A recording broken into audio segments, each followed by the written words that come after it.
We ready? We're doing it. This is so exciting, y'all. You know what? We need you to make some noise right now. Let's hear it! Everybody! Let's hear it! These 3 days have been so magical! Yes, they have! Oh! Let's do it. If we're gonna do a Legends show, we gotta have one massive legendary moment to kick things off. So I need everybody's help. We've got our whole hype crew here. Everybody in the building, do me a favor. Get up on your feet. Get up on your feet. Let's go. Come on! Everybody on your feet. Here's the deal. We gotta do this. We need your help for this moment. We gotta start this show big, and this is how it starts. Everybody, open up your camera. Open up your camera. Open up your camera, y'all. Turn your flash on. Turn your flash on. You got this. You got this. Turn the flash on the camera. Not on auto. You gotta turn it on. Okay? Turn your flash on. Because we're gonna take a picture right now. Not your lights, your camera. Your camera. Camera, flash. Hold it up. Are you ready to take a picture? Everybody, take a picture right now. Go. Yes. Glitter. Take those pictures. Oh, it looks like glitter out there. We're gonna make it sparkle. Come on. Sparkle. Yes. Come on, take those pictures. Keep taking them. Look at this place sparkle. It's absolutely incredible. That is awesome. That's amazing. Now, do me a favor. Close your camera app, but open that light on your phone. Everybody, let's light this place up. We sparkle. Now it's time to light this place up. Put those lights in the air. Put them up. Yes. We're gonna light this place up. And D23, higher. Let's go. Let me hear you. Make some noise. Yes. Now higher. On the count of 3. If you're ready for Legends, let me hear you scream. 1, 2, 3. Scream.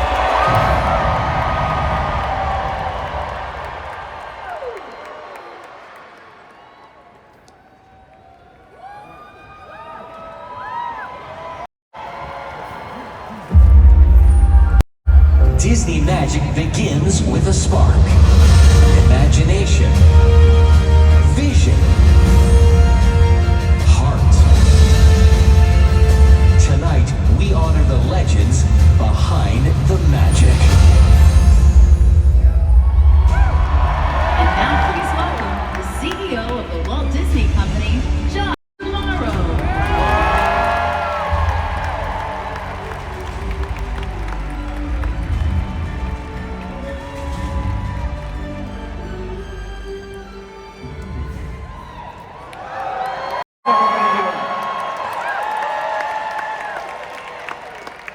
Has it been a good weekend?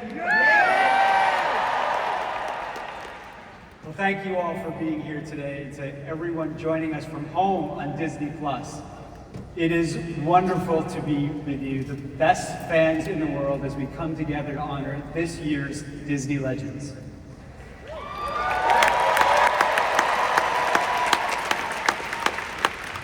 For more than a century, Disney stories have endured time because they tap into something timeless. Our stories spark wonder, they inspire imagination and create connections that span generations. And thanks to the extraordinary talent behind them, they continue to push the boundaries of creativity and innovation, open new worlds, and show us what's possible. Today, we're here to celebrate 11 remarkable people who have helped bring these stories to life and shape Disney into what it is today. The Disney Legends Award, it is the highest honor that our company can bestow. And since it was first established nearly 4 decades ago, more than 300 legends have been honored for the profound impact that they've had on Disney. This year's class of legends includes storytellers who have created unforgettable films and characters, songwriters whose work has become part of the soundtrack of our lives, performers who have inspired audiences all around the globe, visionaries who have brought new dimensions to Disney storytelling and experiences, pioneers who have helped shape the world of sports and entertainment, and leaders whose vision transformed this company and helped define its future.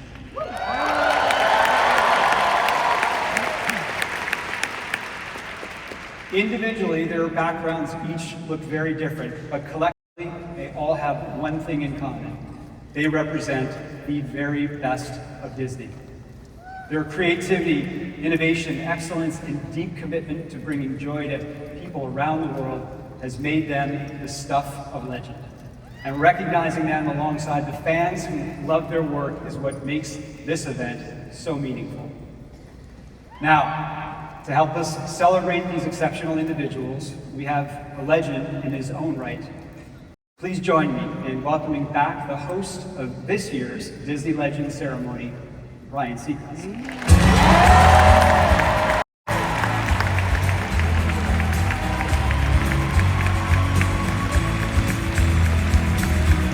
Hello, everybody. Nice to see y'all. Josh, thank you for that welcome. Nice to have you with us today. It is such an honor to be here with you as your host. And like everyone in the room and millions of people watching around the world, I am mostly here as a lifelong Disney fan. This was the beginning, right there. Over 30 years, counting. That was my first unofficial Disney TV job right there. We are one community united by pixie dust and the timeless stories that have become part of our lives. There aren't many places where we can come together to celebrate the magic of Disney. And this night is all the more special because in each and every one of you are with us. This is Disney's biggest celebration, and we are so glad you're all here to be a part of it.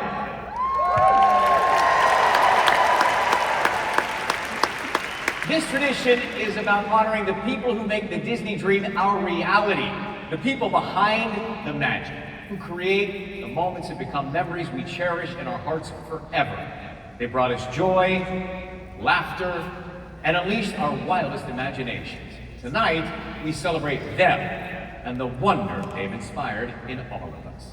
This night is about the people who created the magic and the fans who keep it alive. Disney Legends. Now, to get this celebration started, we have an incredible actress and producer who you all know and love as the voice of Moana. Please welcome the enchanting Auliʻi Cravalho.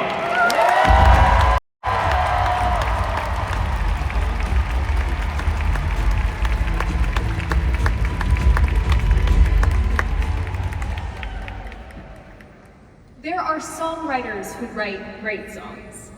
And then there's Lin-Manuel Miranda.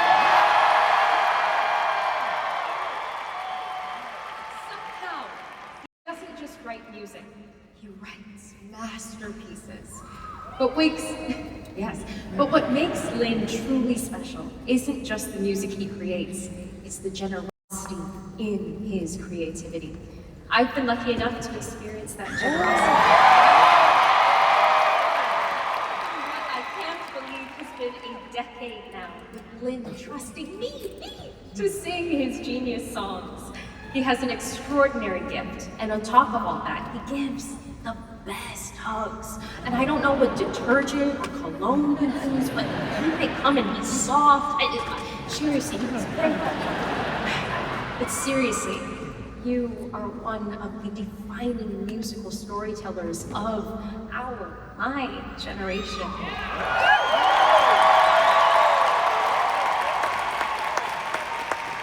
Building on the legacy of the greats before you, like Alan Menken, Howard Ashman, and Tim Rice, your curiosity, your joy, your belief that the best stories aren't just heard, they are shared. That is your magic. And that's what makes you a legend. People were screaming for the show like it was the Beatles. Emmy, Grammy, Tony, and Pulitzer Prize-winning songwriting Ball of Fire. Musical genius. The Hamilton tour and Encanto created so many memorable and meaningful songs. Lin-Manuel Miranda. Lin-Manuel Miranda.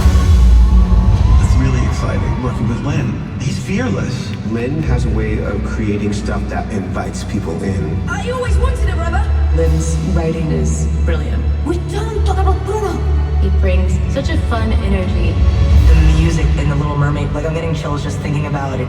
The songs really do transcend the film itself. I'll never forget, he said, let's go change the world.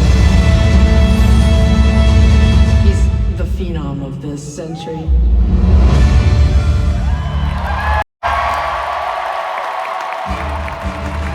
Please welcome Jordan Fisher.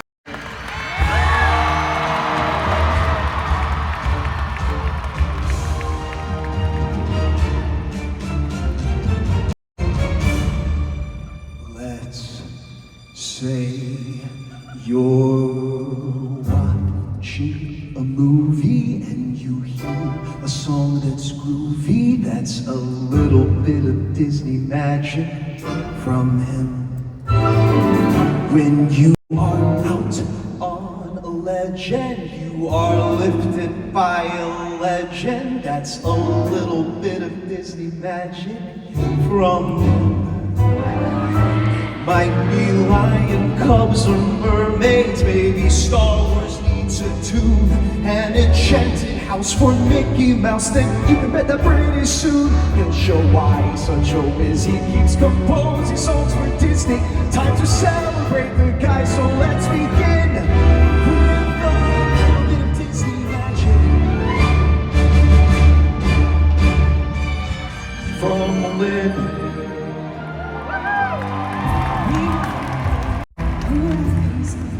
Beyond the last mountains, there's a place I know. It calls me. Imagine a kingdom, the water flows, the grass is high. It's not a dream, someday we'll grow.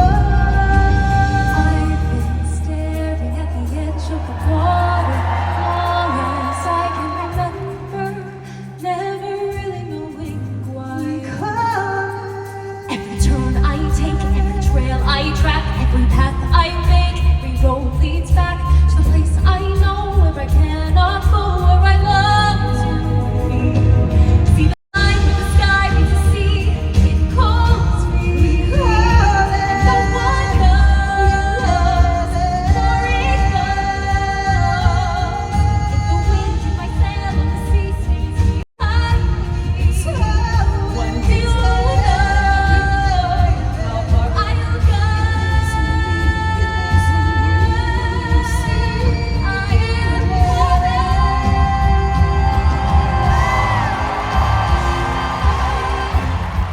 Hey, have you not heard the scuttlebutt? What? Hey, have you not heard the scuttlebutt? Your butt? No, the who said when they do the scuttlebutt. Hey, remember the swamp? Yeah. Remember my song in the swamp when I was womp, chica womp, womp, chica womp, womp. I remember the women who wash all the clothes, to the hunter who carry the bones, the chatter all over the palaces that your Prince Erica's gonna propose to somebody nobody knows. They're saying he suddenly chose. Who? Man, you sound like an owl. I guess it's the kid with the brand new toes. A toast to the groove. To the bride. May you always be satisfied. Rewind. It's my wedding day. We've been ready and they're pouring cloudy I skies. remember that night, I remember that. The rocks in with permission, the scream. Rewind. You telling the story or am I?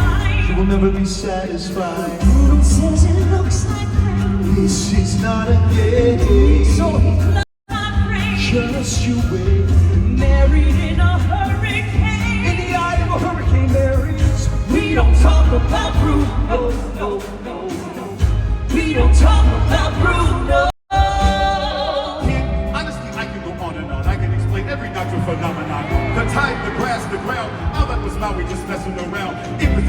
inclined to doubt. You can't put enough of it. In Washington isn't gonna listen to discipline. This is the difference. This kid is out. What can I say?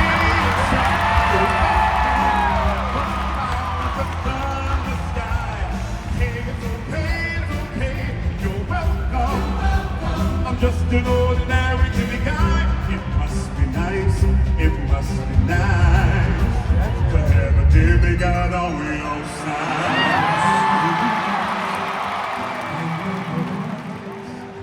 Pasan sus noches y madrugadas llenas de hambre, siguen reinando y navegando un mundo que cambia y sigue cambiando.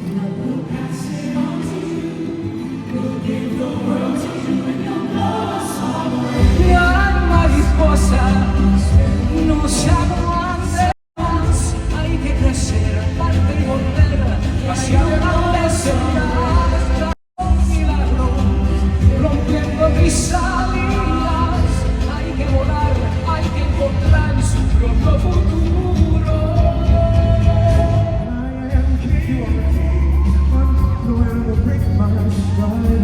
Break my stride, my brother, when I'm king, you will take my side. Yeah, right. When I am king, you are king.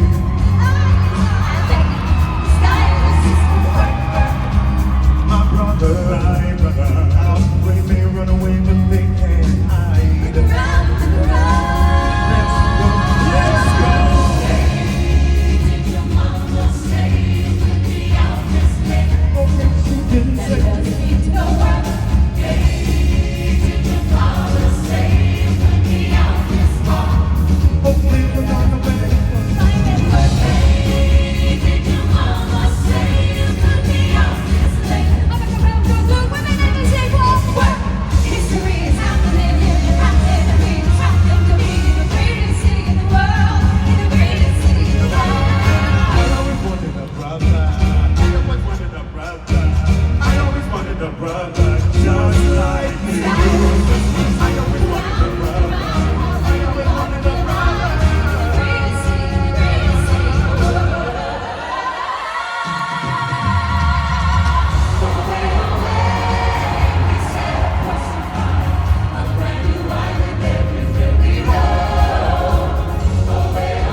Mandy Gonzalez, Robin De Jesus, Ariel Jacobs, Wayne Brady, and me.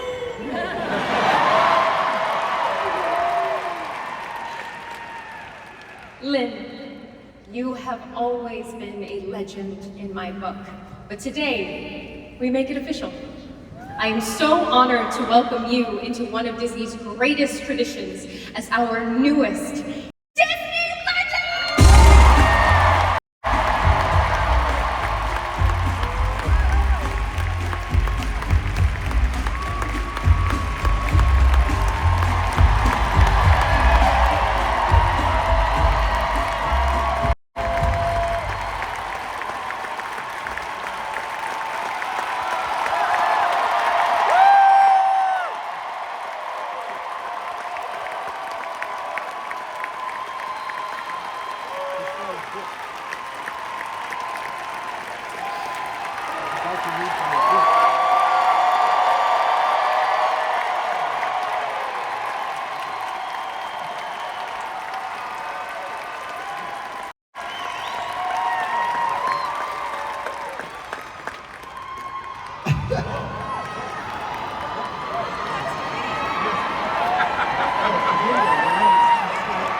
this stuff? Isn't it neat? Wouldn't you think my collection's complete? Wouldn't you think I'm the girl who has everything? Look at this cove, D23. All of these tributes and even Auliʻi. Watching that montage, you think, sure, he's got everything. He's got Tonys and Grammys aplenty. Written many a musical score, wrote Moana and Bruno and Peggy. So who cares? What's his deal? What's it for? Why do I ride like I'm running?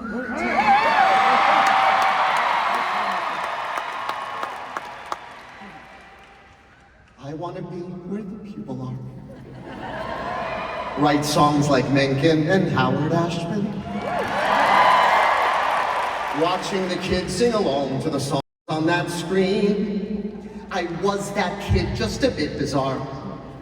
Singing alone with my plushie Sebastian.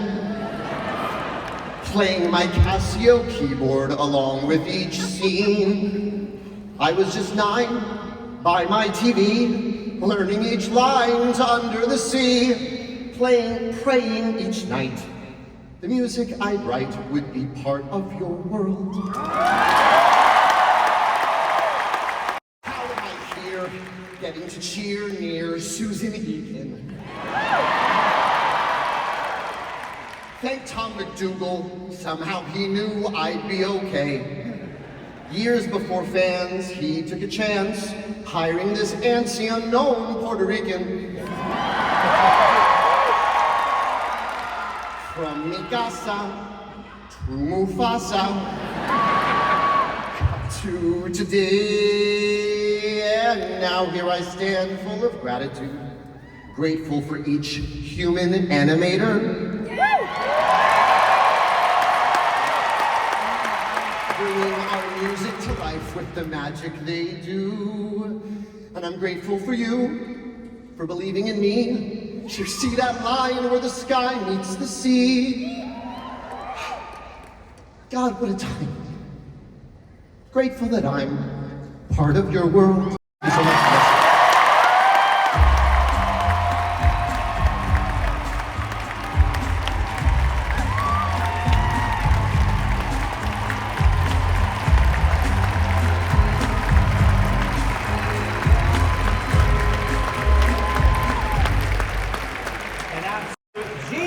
Congratulations, Lin.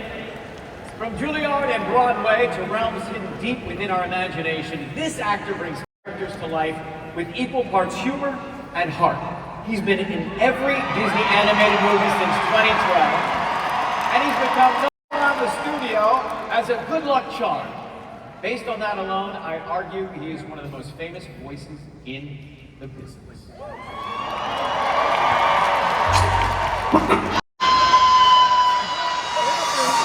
Nothing to do there. Please welcome my friend and co-star, Tudyk. Are you talking about me? He does so much voice work that people may not even be aware of. There's a cop in my cap. What was your favorite or most memorable voice acting role? King Candy. Hello, my loyal subjects! We just wanted to be able to keep working with him, and he became our Duke of Weaseltown. Weaselton. Duke of Weaselton. It's Weaselton. Duke Weaselton. Who says the industry's going down the tubes? All this buried treasure with you. Alan would always be throwing in random lines that would always make us laugh. Doesn't sound so bad to me. I've done a lot of robot smash. Okay. He's also our good luck charm at Disney Animation. That's right. He can do anything. I cannot swim. Please put your hands together. Jennifer Goodwin.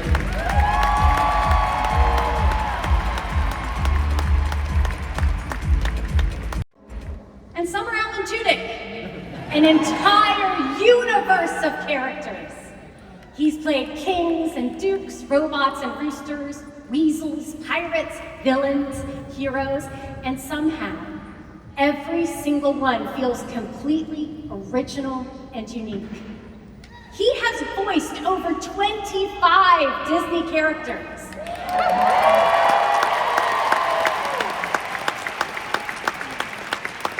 And at this point, I'm honestly starting to think Walt just left a note somewhere that says, "When in doubt, call Alan." I am in awe of Alan's vast range. Each character is a masterclass in brave exploration, rooted in something deeply human. They each have their own heart, their own rhythm, their own wonderful and totally weird personality, and that is an absolute gift. Whether he's a duke or a king, a bootlegging weasel, or a gloriously confused rooster, he is a remarkable talent. Alan, over the years, you have quietly and humbly become one of the most beloved and versatile performers in the Disney family.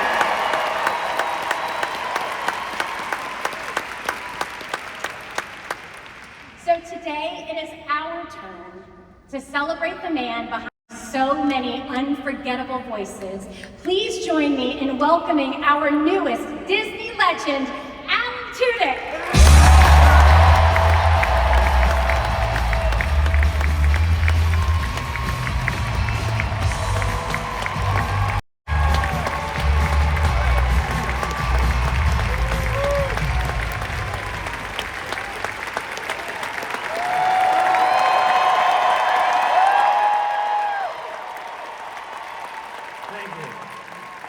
Thank you very much. This is amazing. Having voiced so many animated characters, I have an opportunity to meet a lot of young people and a lot of children. And they look at me the same way, with that pure betrayal. That look that says, "You are a liar. You, sir, are a fraud." Because their parents have just pointed to me and they've said, "Hey, look, it's King Candy." And the kids are looking around me and behind me for King Candy. And it's until I say, "Have some candy!" And, you know, and I'll stick you in my function if you don't. And that they light up and I see the world that Disney has created in their eyes, beaming right at me. And I have to tell the story. This just happened a couple of months ago. I was invited to go to a charity event for pediatric cancer. So I met a lot of young people. It was a beautiful event, but a lot of young people there. And there was this girl who was like 7 or 8, beautiful girl. And she, arms folded, glaring at me because her parents said, "Hey, it's Hey Hey," and she's like, "Nuh-uh, not Hey Hey." And she had a picture of Hey Hey that she wanted signed, and I put "Bacaulk" on it, which is his catchphrase, and but I drew it out, and I saw a little flicker. That was okay.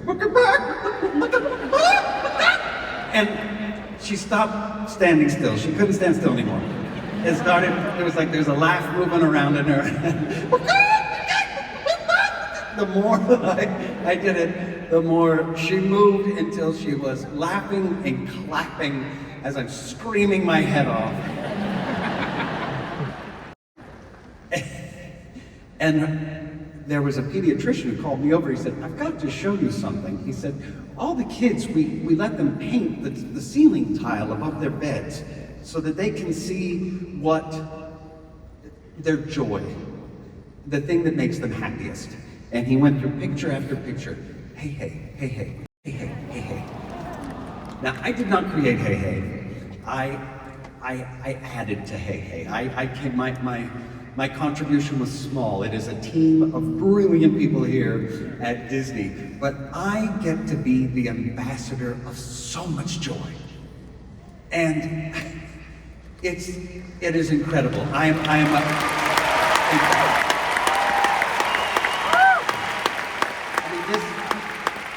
This award is fantastic, but I'm a surrogate of love, which, fun fact, was a soft jazz album from Lin-Manuel Miranda back in '93. Surrogate of Love, not his best work. I don't, but I've been given so much. This is so much more, and I just want to say thank you very much.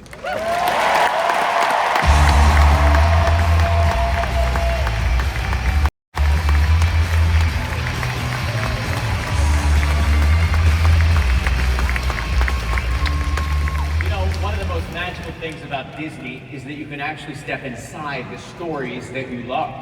You can walk down Main Street, sail with pirates, explore haunted mansions, fly through galaxies far, far away. Places that began as someone's imagination become places where families make memories they'll treasure forever.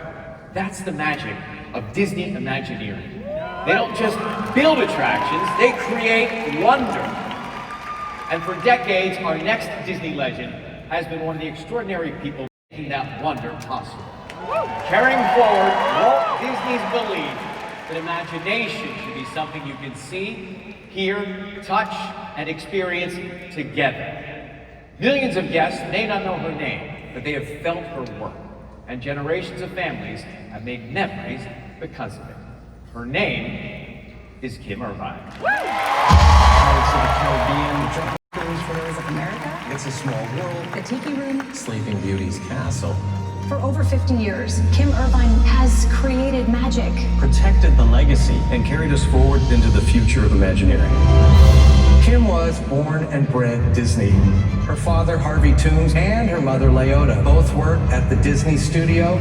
She started out working in the model shop and very quickly absorbed the culture of Imagineering. And in 1979, Kim was asked to start a permanent Imagineering team here at Disneyland. Kim really followed Walt Disney in really looking at the details. As the executive creative director of Walt Disney Imagineering, Kim has worked on thousands of projects. Kim was fabulous at looking forward while honoring the past, but there's no better one than the Haunted Mansion. Kim's mom is the face of the original Madame Leota. So when we had to change the incantations for the Nightmare Holiday show, it was only natural to have Kim step into that role. I think in the future, guests will also experience her legacy when they see how much has been preserved from Walt's original dream and also what has changed. Kim is Disneyland. She has been the caretaker. She's been the visionary. Even if you didn't know her name, when you come through this place and you make those memories, you will always feel Kim Irvine when you're at Disneyland. You will.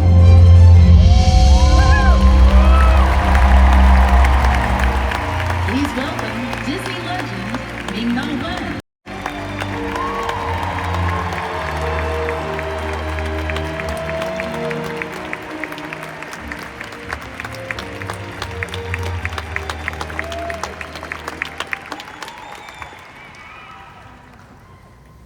As someone who has been fortunate to be part of so many wonderful Disney stories and worlds, it brings me great joy to celebrate someone else whose work spans the entire Disney universe.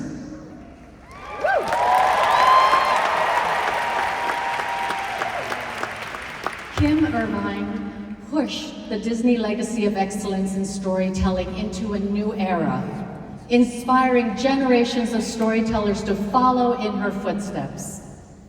Recently, I had the pleasure to meet Kim, and I was curious what it was like for someone to grow up with parents who worked for Walt Disney himself, and to grow up saturated with everything Disney. Look, I'm a mom, so I know that most kids don't always think mommy or daddy do for a living is, cool or interesting. So I had to ask him, was there ever a point where you just got sick of Disney? Her eyes lit up, and with a big smile, she answered, never.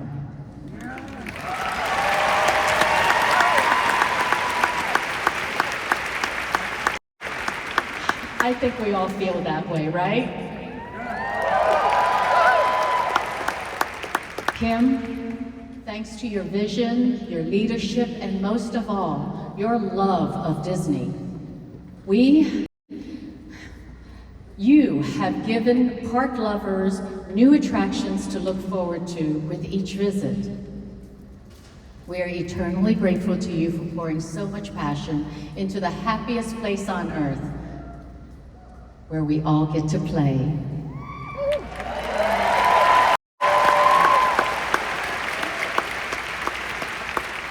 Now, as the emperor once said, you don't meet a girl like that every dynasty.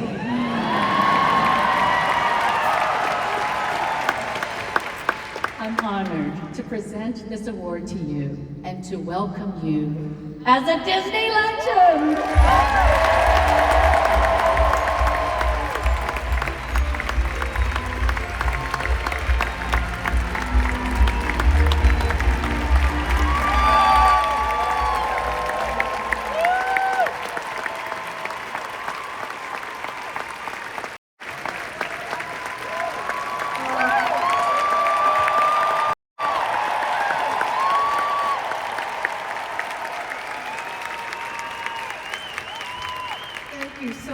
I was so excited I came up too early. Oh, can you believe this? Can you believe these people that we're here with today? Just incredible. I'm so overwhelmed. In 1970, when I started my career, it was then Wed Enterprises. I was only going to work for the summer. See how that worked out. And all of the original Imagineers were still working there at Disney. Mark Davis and Mary Blair, John Hench, all of our favorites, Claude Coates. And they worked right along with us in the model shop. Wed was pretty small at that time. And they had their own offices, of course, but they loved to come down in the big model shop where we actually brought all their drawings and dreams to life. So we'd sit around big tables and work on the models or paintings, and they'd tell us all the stories about working with Walt and the building of Disneyland, all the tribal knowledge about what it took to create those wonderful attractions that we're still loving today. So when they asked me in 1990 to lead a team of engineers down at Disneyland to take care of their firstborn park, which they didn't want to fall behind, I was so honored with that and so happy to have done that for all of these years.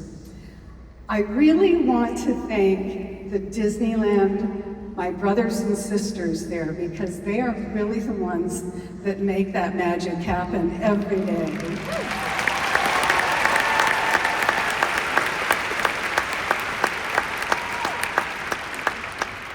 The operations people who work round the clock to make thousands of people through that park, the merchandise people that have to plan years ahead of time what you're going to want to buy and drink and eat, and that amazing, amazing maintenance department that we have who has all the skills to take care of the animation, keeping those buildings looking pristine, planting all those planters. Every night, if you were ever there in the evening and saw the army of gardeners that are out there replanting those gardens every night so that it's pristine for you in the morning. I'm just so grateful for those people.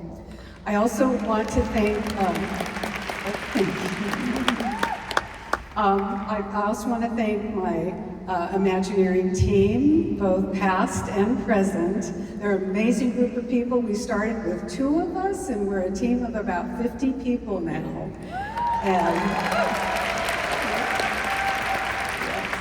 And they are absolutely the best. And of course, my family, who has lived all of this with me for all of these years. My husband, Rob, my daughter, Emily, and my daughter, Allie. Of course, my grandson, Rylan, and my granddaughter, Leota.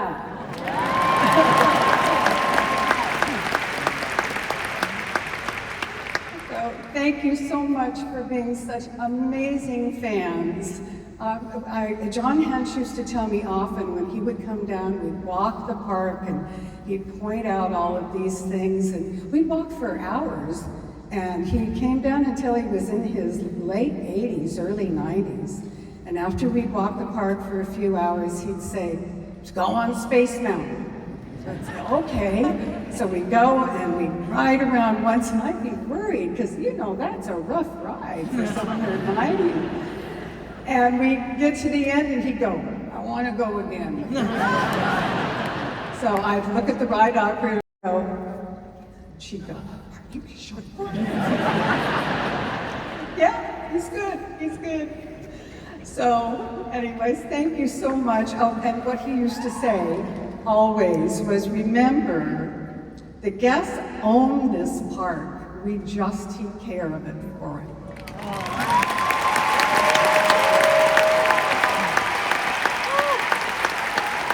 Thank you.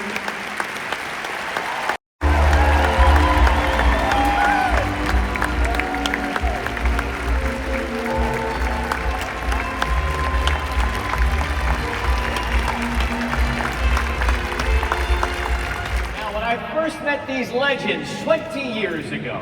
The windows in the studio where I was interviewing them were all foggy from the screaming fans on the other side. And they still scream. That's the moment I knew these guys were going to be around for a long time. A lot has changed since then, but one thing has remained the same. Their fans still scream everywhere they go. Their music has become the soundtrack to a generation. Their story has grown up alongside their fans, and through it all, they've remained exactly what they were from the very beginning. Three brothers who genuinely love making music.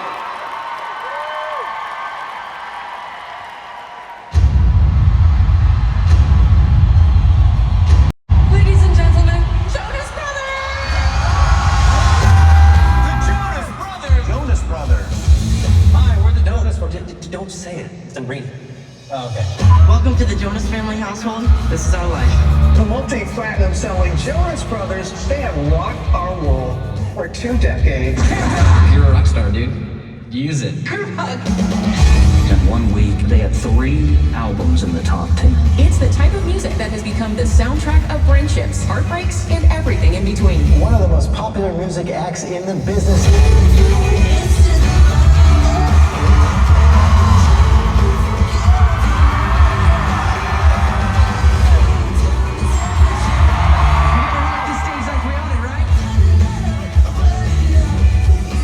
We're back. Exactly where we're supposed to be.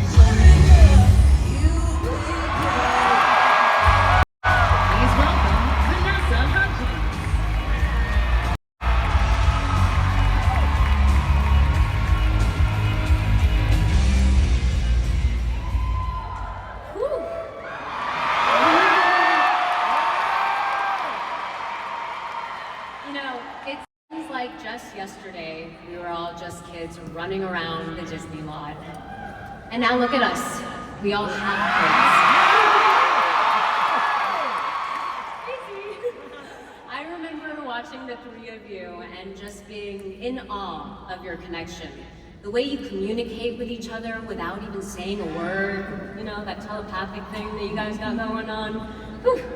You know, since the early days in your basement in New Jersey to this very moment, there is a genuine love and friendship between you guys that has never changed. Now, I am extremely humbled and inspired by it because you guys make working together look so easy and, most importantly, so much fun.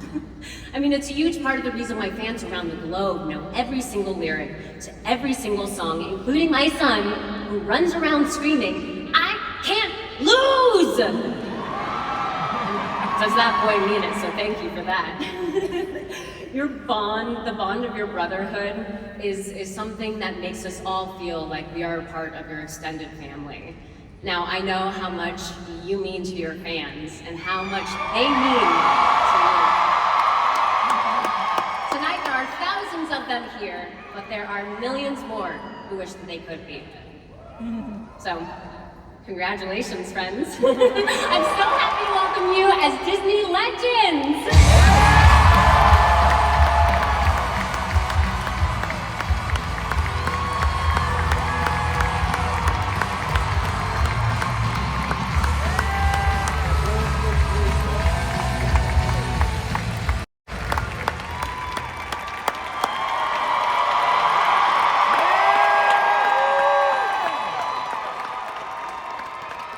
Thank you, Vanessa. Thank you, everybody. Thank God we didn't take that Nickelodeon deal. Our Disney story began as many great fairy tales do, with us getting dropped by our record label. Luckily, Disney heard something in us that they didn't. They started playing the Year 3000 music video on the channel. And somehow, the next thing we knew, we were making shows, movies, and touring around the world. Good job. When our connection to Disney began before any of that, true story, I watched The Beauty and the Beast so many times my first words were Gaston. And one of my first jobs on the stage was playing Chip the Teacup in Beauty and the Beast.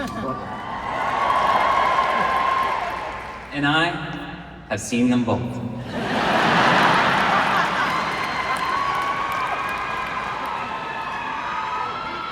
When we think about what it means to be Disney legends, we think about hard work, determination, timing, a little bit of luck, of course.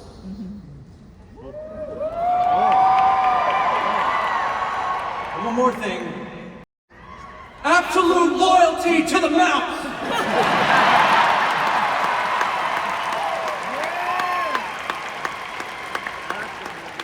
But mostly we just think about family. To our parents, thank you for believing in our dreams and moving across the country to help us chase them. We see all that you sacrificed to make this possible, and now that we are all parents, we see it in a whole new light. You are the reason we're here today. We love you.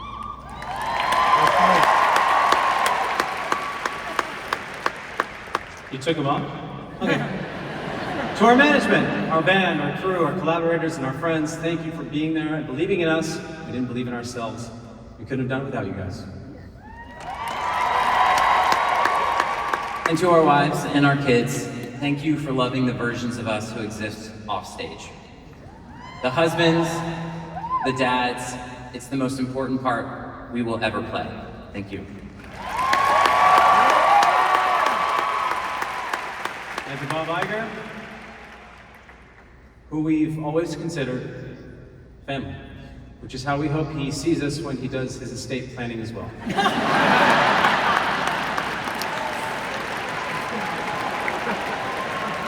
Forgot there was more. Bob took a chance on us when we first came to Disney 20 years ago, and he welcomed us back. Years later, we got the band back together. Last but certainly not least, to our incredible fans,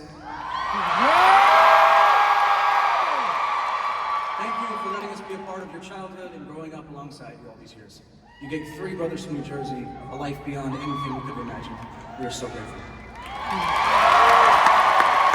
Disney knows that music can bring people together, stories can make people feel seen, and a little bit of magic can turn something impossible into something real. We are so unbelievably proud to join this extraordinary class of legends. You're all amazing and incredible, and we are truly honored. And to our great-great-great-grandchildren, we're just fine. Thank you, Disney. We love you. Have a good night.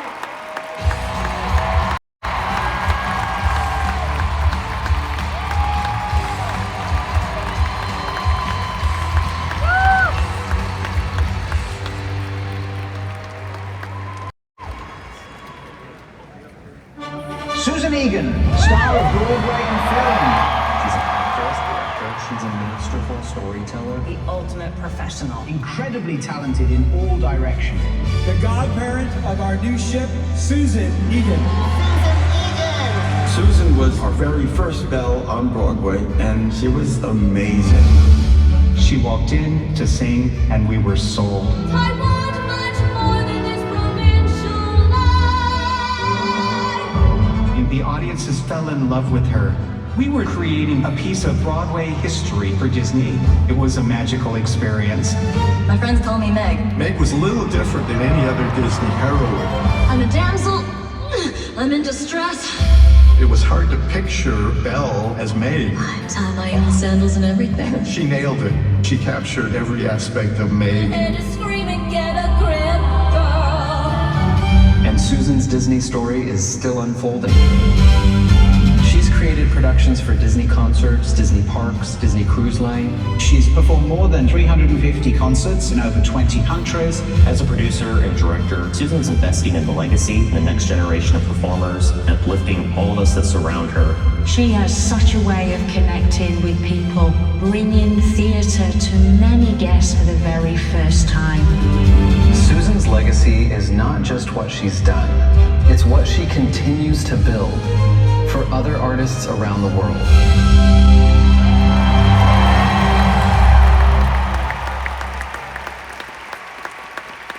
And now with a very special performance, Disney on Broadway, please welcome 4 women who followed in Susan's footsteps and played the iconic role of Belle in Disney's Beauty and the Beast the musical. Ashley Brown, Ann Sanders, Anna Lisa Vanderpool, and the star of Belle. For Kira Belle Johnson.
visit when Beauty and the Beast was on tour in Nashville last year.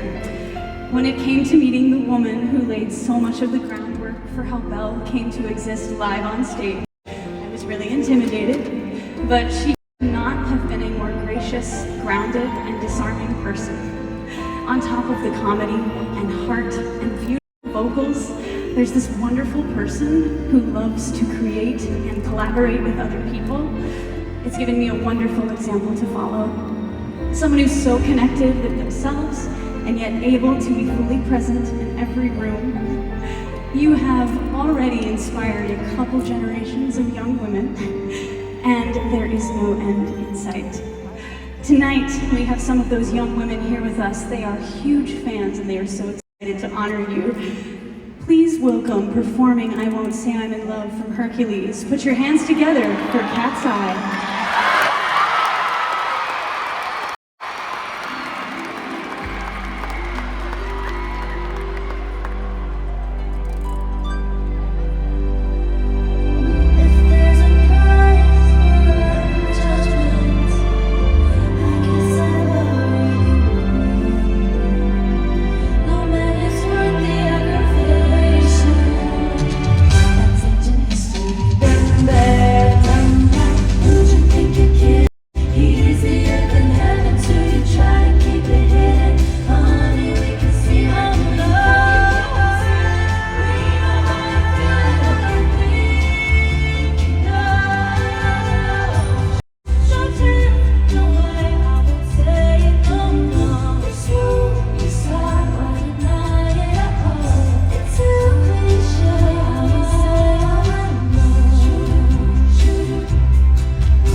Susan, you're such an inspiration. Thank you so much for bringing Belle to Broadway and for bringing Megara into our lives. We are honored to welcome you as a Disney legend.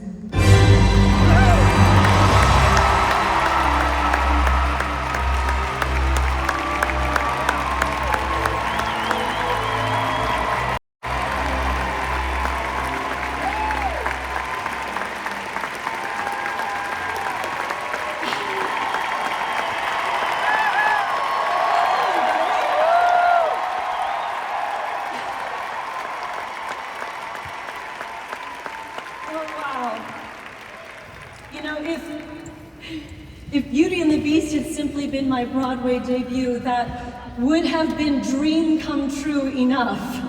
But it was also a welcome into this family that has always allowed me the space to evolve and grow. I mean, right off the bat, I got to jump from stage Belle to screen Meg, from wide-eyed wonder to side-eyed sarcasm, which, if you know me, tracks. I spent 25 years working for nearly every division of this company as an actress and performer, and the last 7 years as an executive producer in partnership with Disney Concerts, Disney Cruise Line, Disney Vacation Club, and more. Which really makes this award humbling, because I am on daily video calls with the finest creatives, executives, technicians, and artists in the industry, all of whom work tirelessly day in and day out to create that hard-won Disney magic. And they do it without the spotlight that is being gifted to me today. And so I share this with each and every one of them. You have my heart and my gratitude. You know who you are. And of course, I mean, we get to do all of this because of the most incredible fandom in the universe. And so I love seeing so many of your beautiful faces here today at the Honda Center.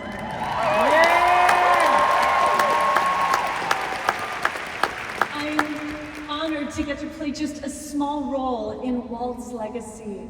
I thank my brilliant parents and friends for their support all through the years. I am eternally grateful to my producing partner and pal, Adam J. Levy, who surfs the chaos with me.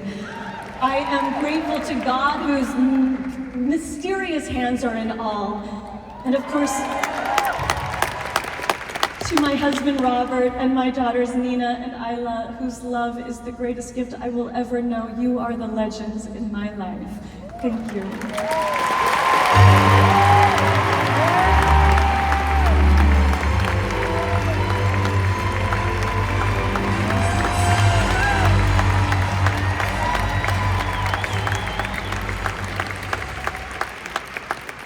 Long before I was a member of the family, I was a huge fan of Disney stories. I'm so glad I get to share those stories like Beauty and the Beast and Hercules with my little niece, Flora. We love binging Disney movies together. Hi, Flora. Thanks for watching. The legacy of great storytelling is present in everything that Disney does. And nowhere is more apparent than at ESPN, thanks to our next Disney legend. Here to honor him is a Hall of Famer who has won 3 Super Bowls and the hearts of millions of football fans, especially those from San Francisco. Please put your hands together for NFL icon Steve Young. In terms of sports comedy, this next legend redefined a whole era. He brought a unique brand of humor and joy to a profession that had never been seen before. And once the world was introduced to his creative wordplay, the game was changed forever. On October 2nd, 1979, they put me in water and they said, swim. That these dolphins have a real porpoise in mind for Sunday. If there is a Mount Rushmore for ESPN, he is on Mount Rushmore. Welcome to NFL Prime Time. It's a big. It was always fun if you had a good game to see what Boomer was going to say. And he could go all the way. Chris Berman, saying your name, and if you were lucky enough to give you one of those nicknames, Ricky Running Waters. Neutron means busy. And sometimes it wasn't really verbiage. It was just sounds. And everybody knew exactly what he meant. he became the most famous sportscaster in the country. There are a few instances when you know you witnessed history at the ball. Well, this is one of them. That you've let us in your home and you wanted to hear what we had to say, that's actually mind-blowing to this day.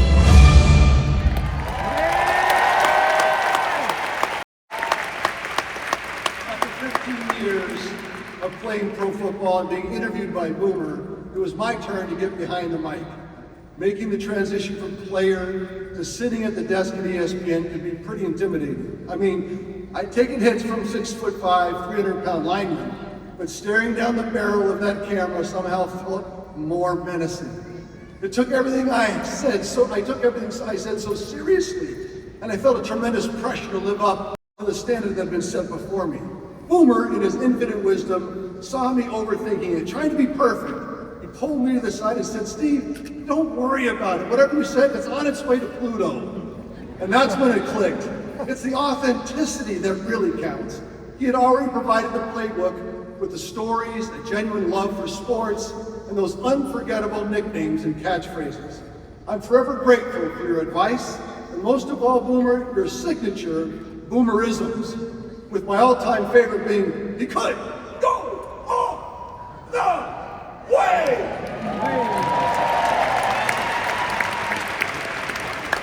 It's been an honor of a lifetime to share the desk with you for 22 years at ESPN. I'm so proud to welcome you as a Disney legend. Come all the way! Come up here, Boomer!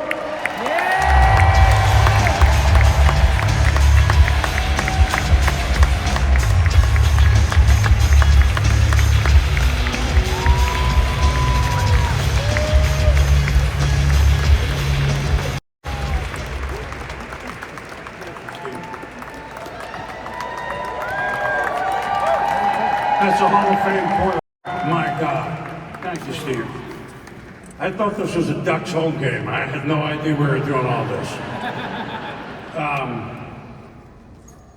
This is amazing. Hey, go ahead, make all the sounds that Steve didn't make. Just do it. I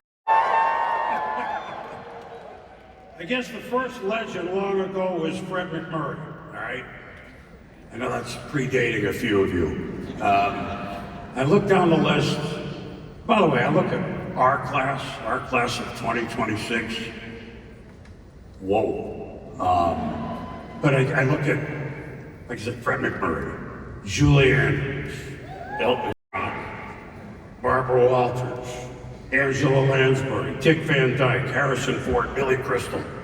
I'm in the wrong room. I'm sorry, I gotta go.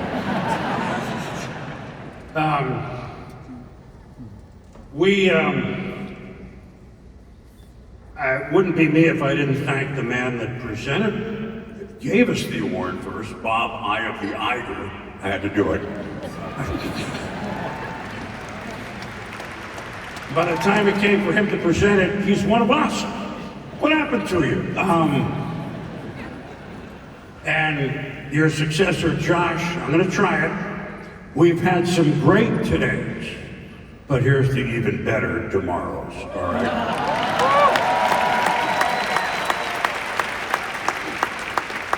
I didn't even have beer, I had it anyway. Look, ESPN started in 1979. I was 24 years old, like many of the folks here that started so young in what they were doing. By the way, we didn't have prompters, so I'm going old school. I'm sorry. I'm not gonna sing like Lin, but I'm gonna do it anyway. I mean, cable TV, would it make it? Maybe, I don't know. 79, 80, 81. We were Lewis and Clark. We knew there was a Pacific. We just didn't know where the hell it was, and we just tried to go that way, and occasionally that way, and occasionally that way, and all right, Steve, we did go all the way. Who knew? But 47 years later, ESPN is what it is. I'm still with them. That beat a lot of odds. It's an amazing story. I stand on the thousands of people there or long gone from us who share in this moniker of legend. I mean, believe me, we had some people whose names you'll never know, and I cannot ever thank them enough. They're here with me now. I accept this on behalf of all of them. I remember in 1997, Michael Eisner, right after Disney purchased ABC Cap Cities, he made sure that he came to Bristol, Connecticut. That's where we're located, UConn, Bristol. And he wanted to speak of all of us. And he said, you guys need to understand one of the biggest reasons we purchased ABC Cap Cities was ESPN. We were 2/3 sold on it. But very quickly thereafter, we realized Disney, who tells stories? Who tells it to people of all shapes and sizes better than Disney? Nobody. And so what Disney was able to show us, sometimes maybe actually showing us, or sometimes just kind of giving us a little clue. Well, that's what we're in the business for. We're sports. We're telling stories. They're not necessarily scripts. It's a blank canvas every day when we go to work. But we're telling stories. So it took us very little time to realize what he had said was a perfect marriage. The beauty is of sports, and I've found, as I wrap up, we're supposed to go 2 minutes, and my producers are laughing because they know I can't go younger than 4. And I'm already at 5.5, sorry. But I saved 2 timeouts, if that's okay.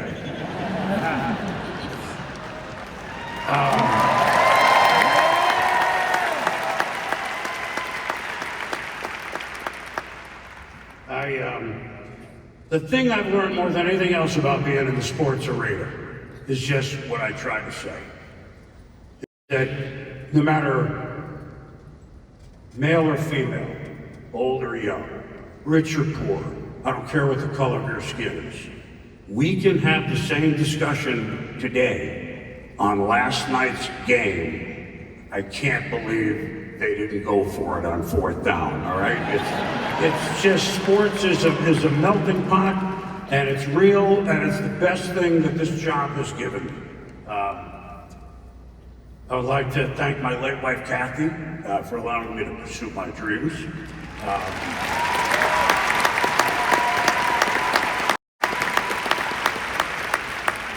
And my kids, 40 and 39, Meredith and Doug for allowing me the same thing, and Doug's wife, Claire, and my little grandson, Kit, thanks for letting me stay young. I appreciate it.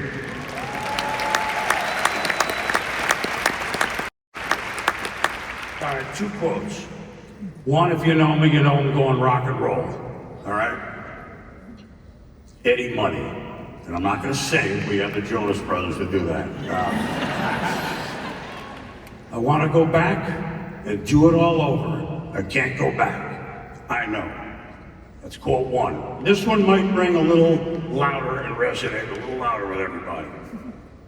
It was said by a fella named, you might have heard of him, Walt Disney.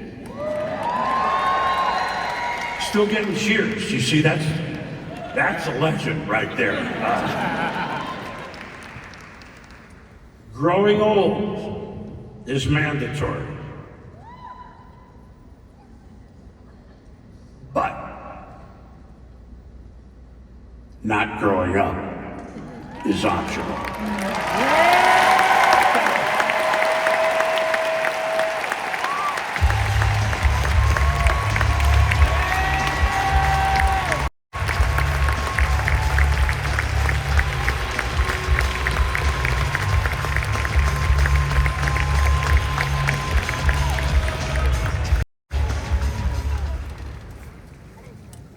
You will always remember this as the day that you almost caught Captain Jack Sparrow.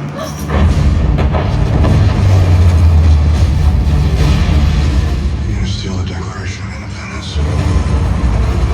Welcome to the Rock.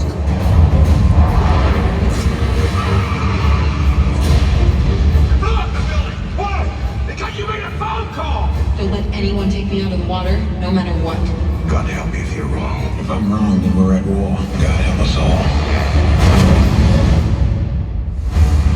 A date which will live in infamy.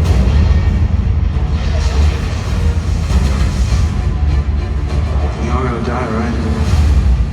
I'm the guy who gets to do it saving the world.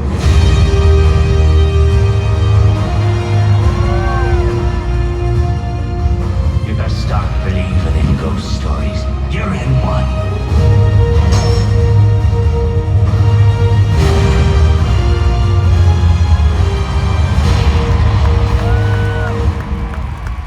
Please welcome Orlando Bloom.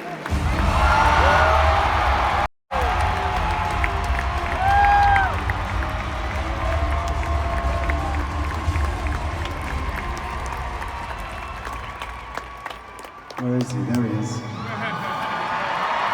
Hello, Jerry. After we finished Pirates, Jerry sent me a very expensive bottle of champagne with a note that said, "To toast when it passes the $1 billion mark." I framed the note, it's still hanging in my home. The champagne, of course, well, that didn't make the night. But as we know, the film made multiple billions. And I've always loved that story because it says so much about Jerry. He believed, he knew, long before the rest of us did. That's because, in addition to being passionate and brilliant, Jerry, you simply do not miss.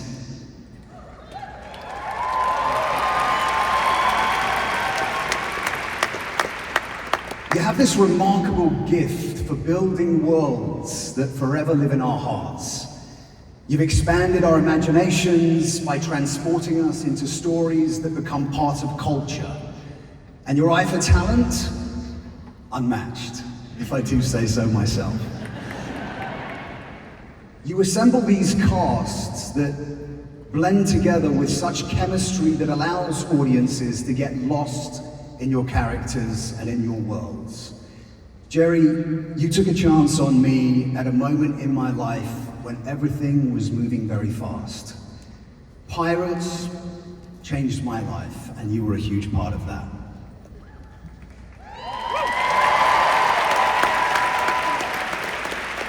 But what means even more to me is that over 20 years later, you're still in my life. I know I can always count on you for advice when needed, encouragement if I'm doubting myself, and always with that wonderfully calm, Jerry way of making it seem like everything's just gonna work out.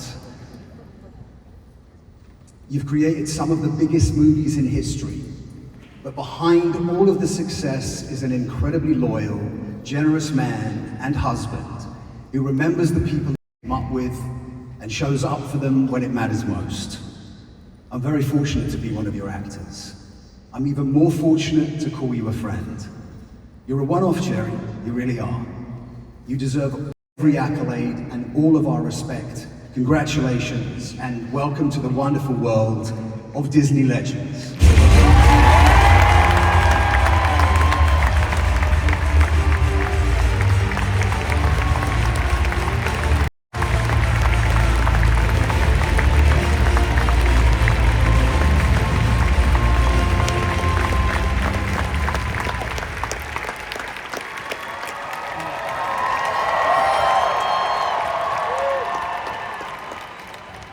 Thank you, Orlando.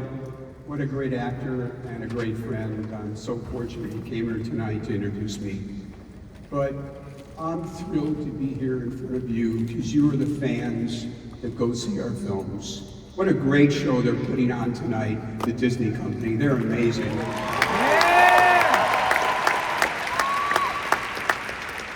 And I'm really humbled to be a part of this year's class. When I think about all the past classes, it's just amazing that I'm standing here in front of you. But I'm only here because of the great writers, the great directors, the great actors, the crews, the people in my company, Chad Oman, Melissa Reed, and John Campbell, who make this all possible. But there are two legends in my life. That's my wife, Linda, and my daughter, Alex.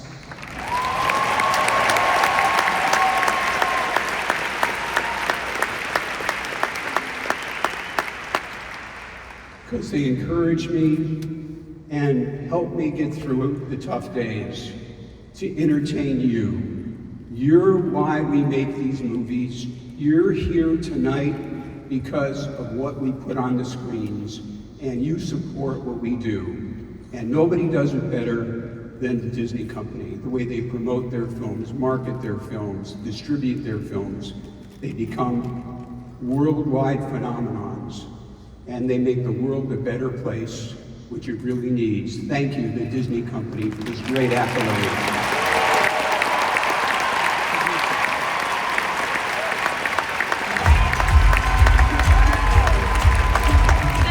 For the Chief Creative Officer of Walt Disney Animation Studios, Jared Bush.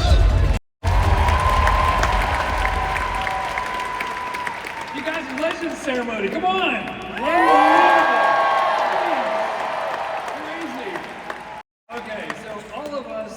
Disney fans know that famous Walt quote, "Let us never lose sight of the fact that it was all started by a mouse."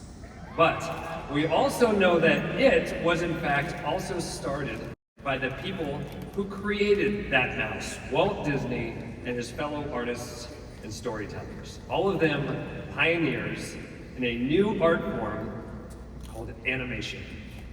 And in the century since, thousands of artists have entered the doors of Disney animation to pick up that pencil or breathe life into that pixel in order to tell a timeless story. And tonight, it is my most sincere privilege to honor one of the greatest artists to ever pick up a pencil, Eric Goldberg.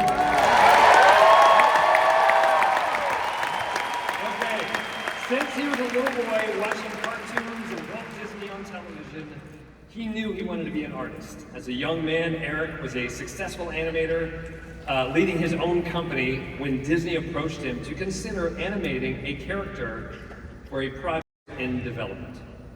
That project was Aladdin. And that character was the genie.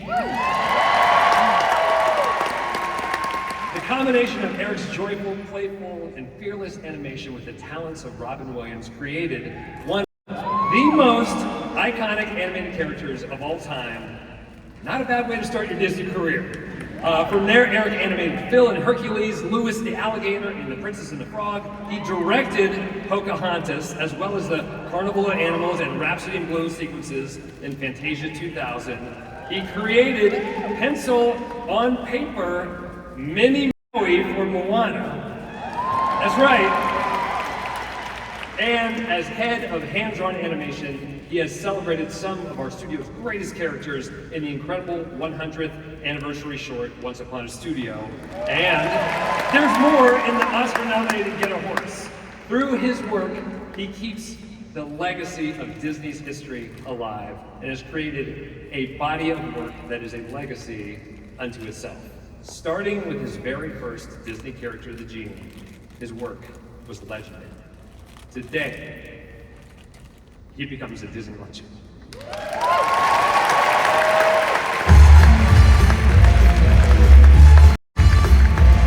Eric Goldberg is a legendary animator. He still draws on paper with a pencil. You see all that beautiful line work, and it comes to life right in front of you. Seeing Eric freaking Goldberg flip a scene. Magic. Eric is an animation rock star. He is as iconic as his animation is. He is sort of a classic Disney character himself. Disney is in his DNA. I have walked in on Eric while he's giggling over something that he's drawing.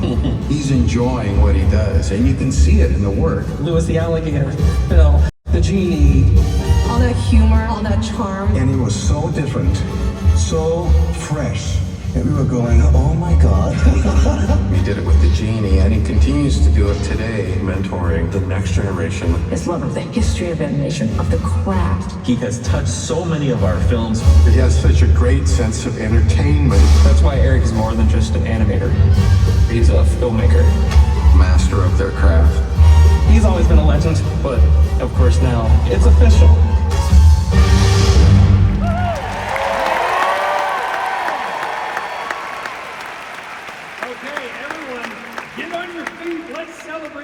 One of the greatest animators of all time, Disney legend, Eric Goldberg.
Well, being a traditional hand-drawn animator, I work from paper.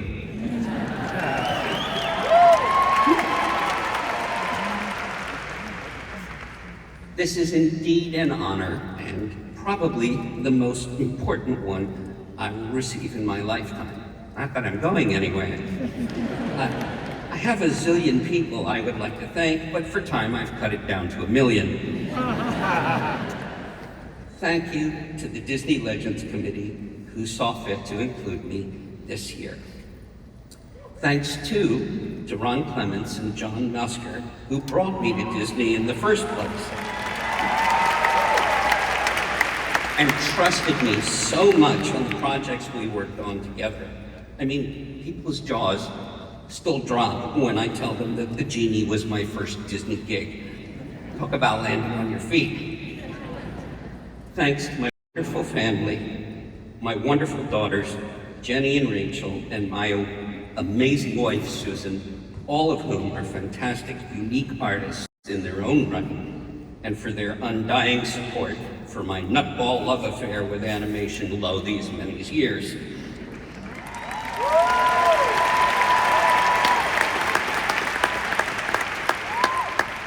Thanks to Dorothy McKim, our great producer and creative legacy, who always has my back, and I'm not sure I wish that on anybody. Her experience and wisdom never fail to lift me up and encourage me. And thanks to Walt for perfecting a medium that gave a guy like me such inspiration and the opportunity to help carry on his enduring legacy. When you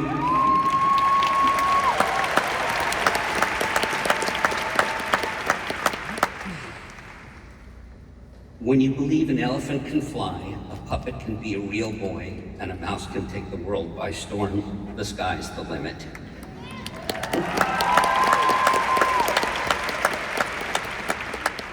People have asked me recently what it feels like to become a wrong studio. Anyway,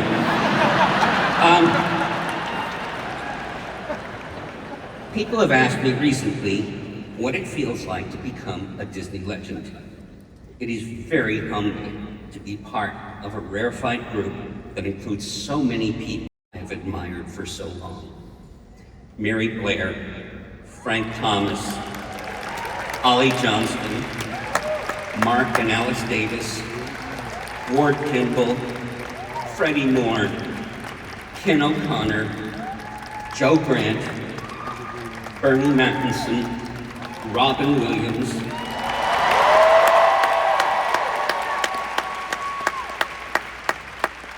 well, that's pretty amazing company for me to keep.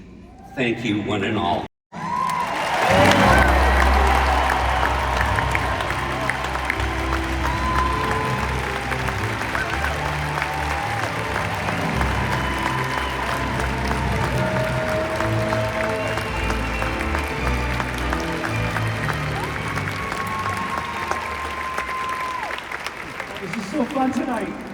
At age 17, our next legend made her big screen debut with a performance that launched her career and solidified her status as an icon. 25 years later, she's one of the most in-demand actresses in Hollywood, elevating three-dimensional characters with every role she takes. She's a force on screen, a masterful storyteller, and the true definition of a legend. This and this, and give you... Me? A princess? Shut up! Beg your pardon? Annie is divine. Can you please spell Gabbana? Guess not. I met with Annie Hathaway, and when you're working with actors at this caliber, they just consistently surprise you in the best possible way. She can dance, she can sing, she's romantic. Whoa, hi, what are you doing? It's been wonderful watching you grow up, and you have just turned into this fabulous actress. Chip combines Judy Garland and Harpo Marx, and she has the ability to fall down.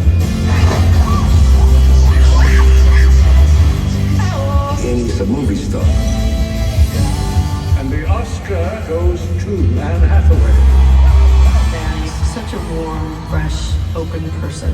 Really?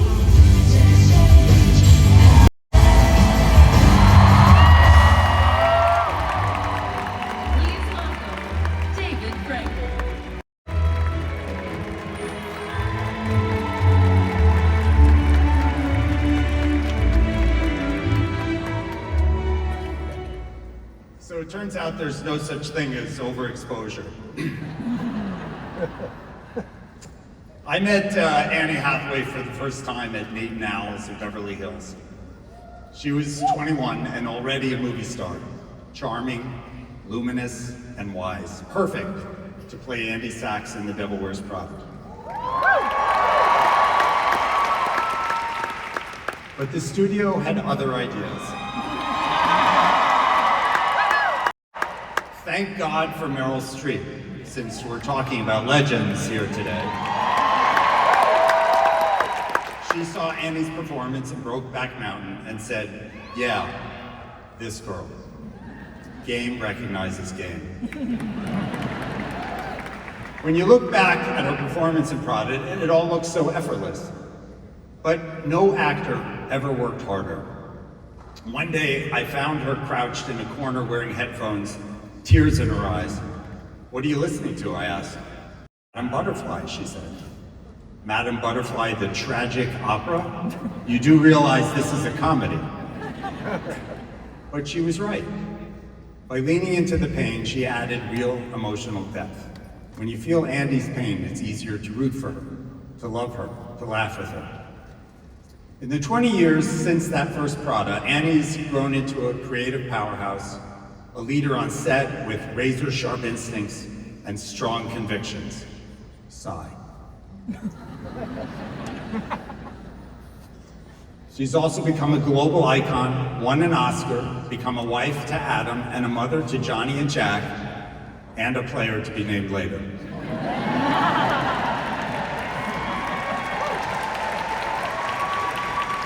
The expectations for a Prada sequel were mighty daunting, so of course we said yes. The opportunity to work together again with family was just too compelling. And once again, Annie made us laugh, gave us permission to cry, and reminded us of the hero that lives inside everyone. And she's doing it 5 times this year for anyone who's counting at home.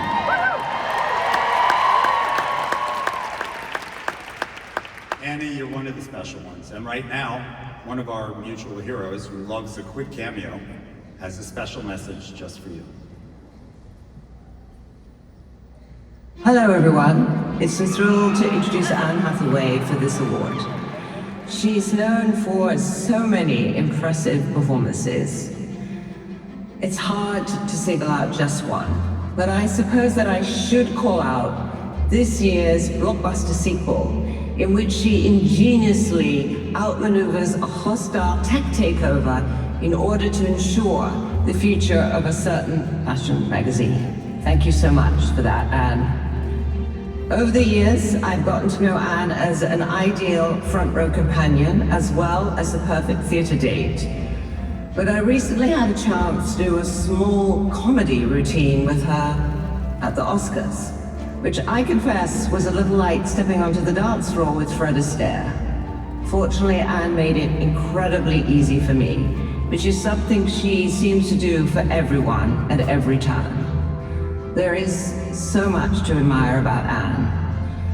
Her work ethic, her talent, her versatility, but most of all, it's her kindness that is so impressive. She just filmed a video at the Vogue offices and instantly became fast friends with every single person she came into contact with, from fashion editors to video interns to the barista at the company cafe. And yes, Anne Hathaway can sing sensationally, she can dance divinely, and is an amazing, amazing actress. But she is also a devoted mother, a loving wife, and the very best of friends. No one deserves the Disney Legend Award more than you, Anne. Congratulations, all my congratulations, and all my love.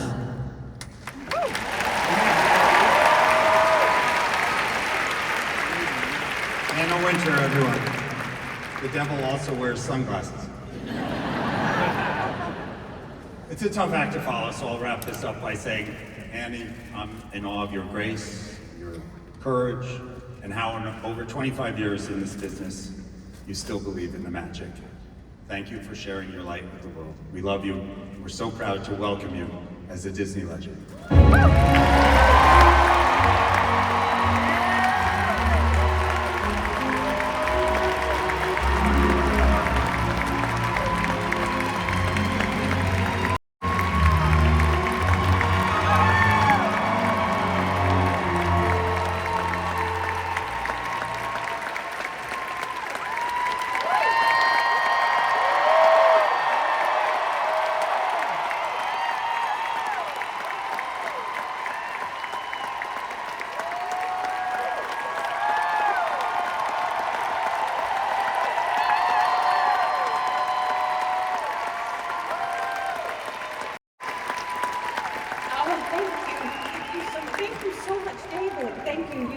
Remain one of the smartest, kindest, most extraordinary friends.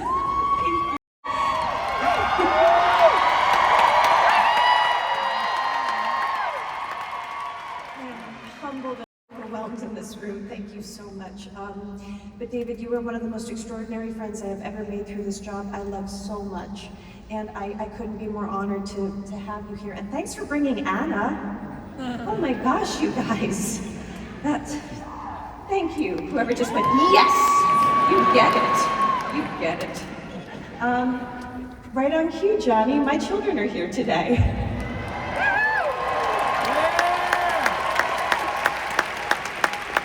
One of them, if you can't tell, is on stage with me right now. And one of my kids asked me yesterday when we were having a magical day in the park, led by our brilliant cast member, Maddie. Thank you, Maddie. They said, Mom, how do you become a Disney legend? And I said, you get lucky. I am here today because I am one of the most insanely lucky people in the world. How lucky am I that I was born into a family where acting, storytelling, and imagination were valued and celebrated, and my parents are here. So I just want to say, Mom and Dad, thank you so much for everything. How lucky am I that my first studio picture ever starred perhaps the greatest Disney legend of all time, the incomparable Julie Andrews.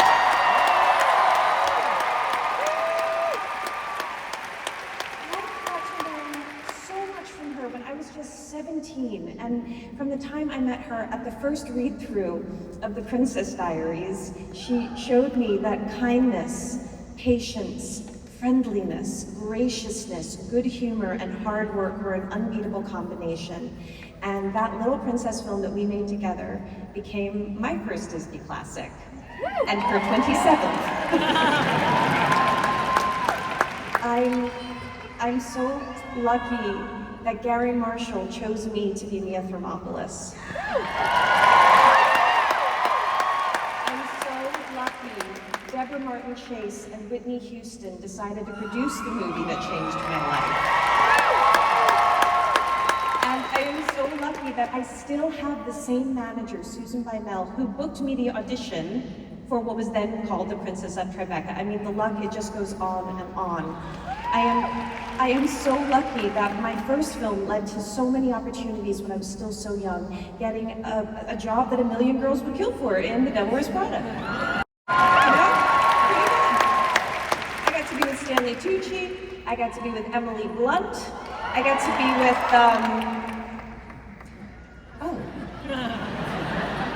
well, what's her name?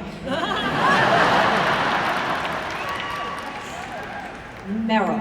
I got to be a part of a cast that created music together that the world is still singing along to, directed impeccably, of course, by David Frankel. I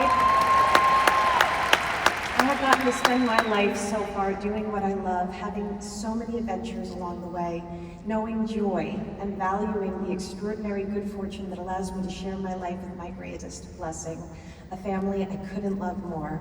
Adam, who makes my foot pop. Johnny, Jack, and whatever we're gonna call you. You have made my life better, funnier, more exciting, and more magical than any film. And as cool as all this is, just us being us is where I'm happiest.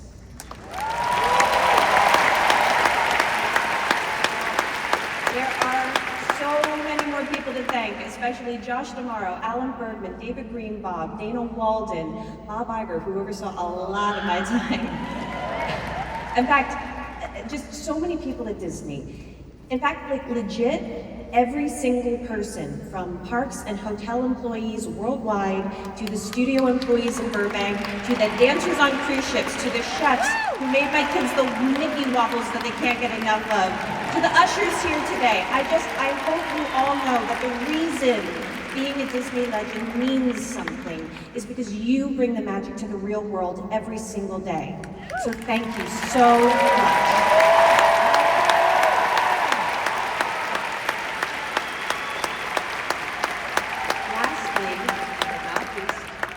The most important and best part of the Disney legend, and the true source of the luck that brought me here.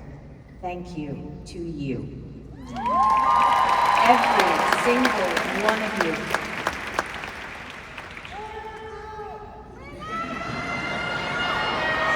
Oh, just be patient. You're gonna find out in like 5 minutes. Every single one of you who has graced me with your time and has bought a ticket to a film or a project of mine has kept my lucky streak going for 3 decades. And I wouldn't be here on this stage in this beautiful, rare moment without you. I'm so grateful to you. Thank you so much. As far as I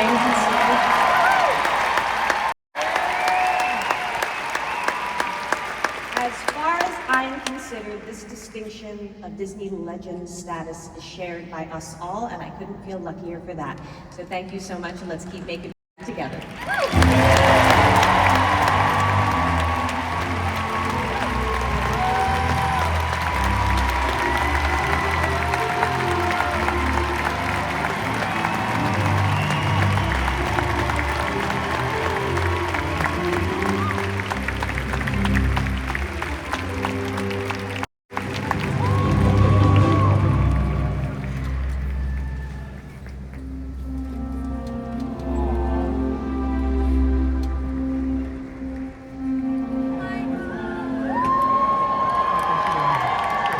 Please put your hands together for Emily Blunt.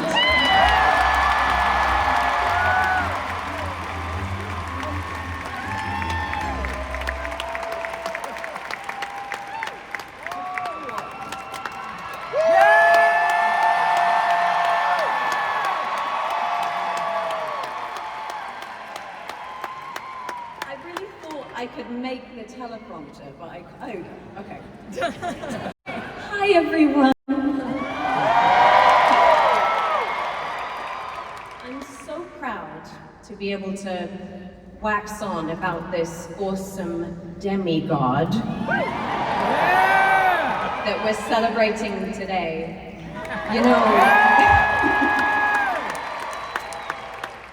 You know, when I first met Dwayne Johnson, I had assumed wrongly that he would have the energy of a man who was a sort of walking suplex. But the bravado of The Rock was actually nowhere to be seen. The Rock, in fact, is a performance. It's the performance of a lifetime. What I was met with was someone who was so disarmingly wise and gentle, curious, totally unpretentious. And not to say this one's an angel, all right, because he's not. He's a non-conforming, rule-breaking, mold-breaking rebel. He's funny as hell. He's filthy. And he's played some merciless pranks on me. And forget trying to keep up with him on the tequila. Don't do it. You will be absolutely legless, and it won't have put a dent in it. But the hangovers aside, I admire him. I admire him so much. You know, this is someone who came from great struggle, who had a hell of a lot to overcome. But I think someone who always felt that compass in his chest and he listened to it. Well, he was right to follow that compass and not to listen to the noise of those who told him he wouldn't make it in Hollywood. Those people were morons. Because he has,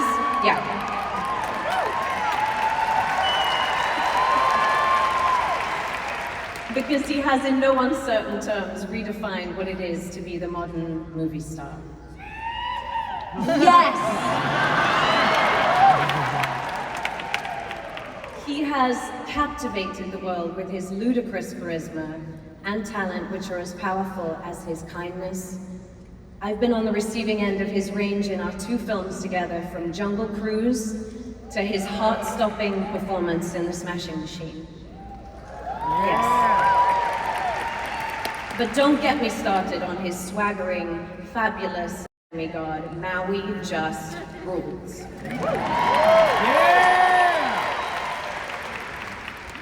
You know, in Polynesian culture, mana is a sacred spiritual force, a power and a vital energy that guides us, and it represents authority, prestige, connection. This sounds a lot like the person I know. To me, this sounds like the stuff of a legend. So take a look. One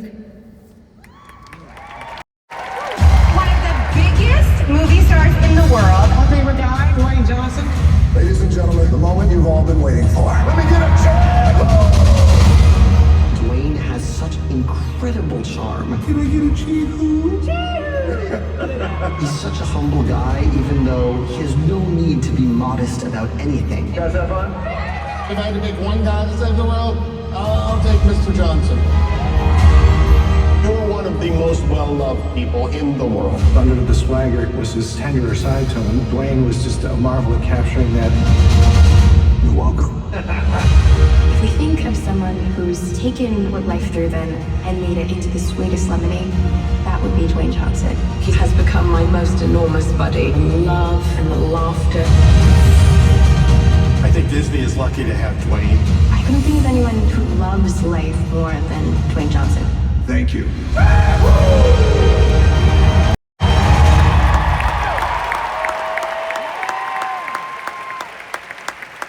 want to say congratulations, Toots. I think you're a wonder, and I love you. And to bring this Disney legend up here, am I drunk? To bring this Disney legend up here, could everyone on 3 give this guy the biggest chee-hoo he's ever heard in his life? 3, 2, 1.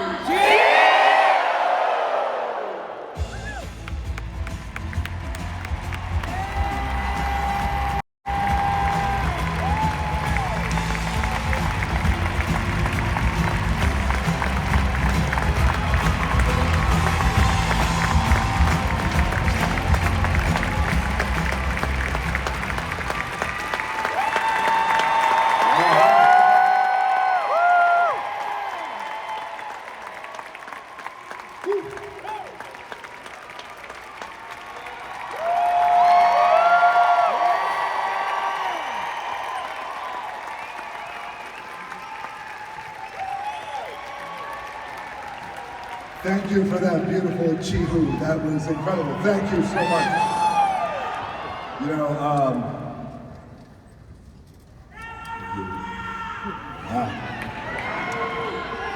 you're welcome. Growing up a trailer park kid to being introduced on stage here today by one of my closest friends, Emily Blunt, as a Disney legend, and sharing it with all of you. This is a pretty damn cool day, so thank you so much. You know, all week long, Disney has been just hitting up my publicist. We need his speech. We need his speech, and she kept telling them, like, he doesn't actually write it down, and that's why there's nothing on the teleprompter, nor is there anything in my pockets that I wrote anything down. So I just figured, just for a moment, what I do like to do in moments like this is be as present as I possibly can and just share some thoughts with you from my heart. Can I do that? Yeah!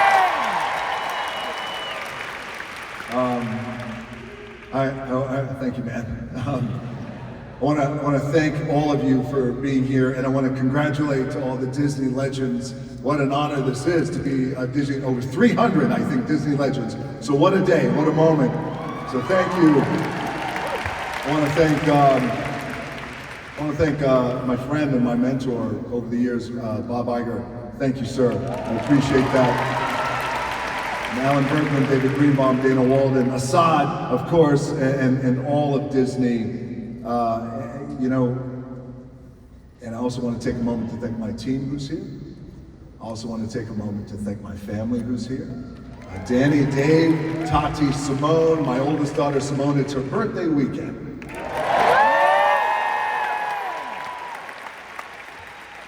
And right now she's like, oh shit, don't embarrass me. But I won't. But I do want to say that, and you'll see where I tie all this in as I share my thoughts with you, is there's a few things I think that connect all of us Disney legends, but all of us here at Disney, is this idea that we all do what we can to create moments and experiences of joy for people and families around the world.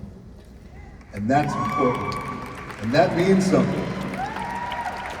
And when I first went to Disney the very first time, we lived in Tampa, Florida. I was 5 or 6 years old. Yeah, go Tampa. Look at Tampa in the house. Okay. That's my mom. Thank you. That's enough. I was 5 or 6 and I went to Disney in Orlando, and I never forgot that experience. And it was wonderment and joy. And then, of course, I went back years later when I was in my 20s, and also when we had Simone, we took her to Disney when she was 5. And I'll never forget, we had the Disney, for those of you who've been to Disney, which is all of you, you know, you have the breakfast with the princesses. Do you remember that? Yeah! And we were there, and I was a new dad. I was, you know, she was 5, and I was trying to figure my stuff out at that time, how I was going to be a father, how I was going to be a husband, a man, etc. You know, as us dudes, when we're in our 30s, we're trying to figure our shit out, you know? And we're still figuring it out. But I remember one of the princesses said, now close your eyes and make a wish. And I'll never forget. She closed her eyes and she made a wish. I might get emotional, but she made a wish. And I just remember that moment looking at my daughter's face. Like I'd never seen that before. Like she was just so into making a wish. And I was telling Danny, I said, God, I wonder what was going through her little mind at that time. And it's just experiences like that that we create that I know she'll never forget, that I'll never forget. But that's the beauty of Disney. And that's the beauty also of being a Disney legend and how lucky we are, like Anne Hathaway said. And by the way, Annie was just talking about how lucky she is. We are all lucky to get to do what we do. But man, for everybody listening, especially our young folks out there, you get lucky when you work hard. And Annie works hard, by the way.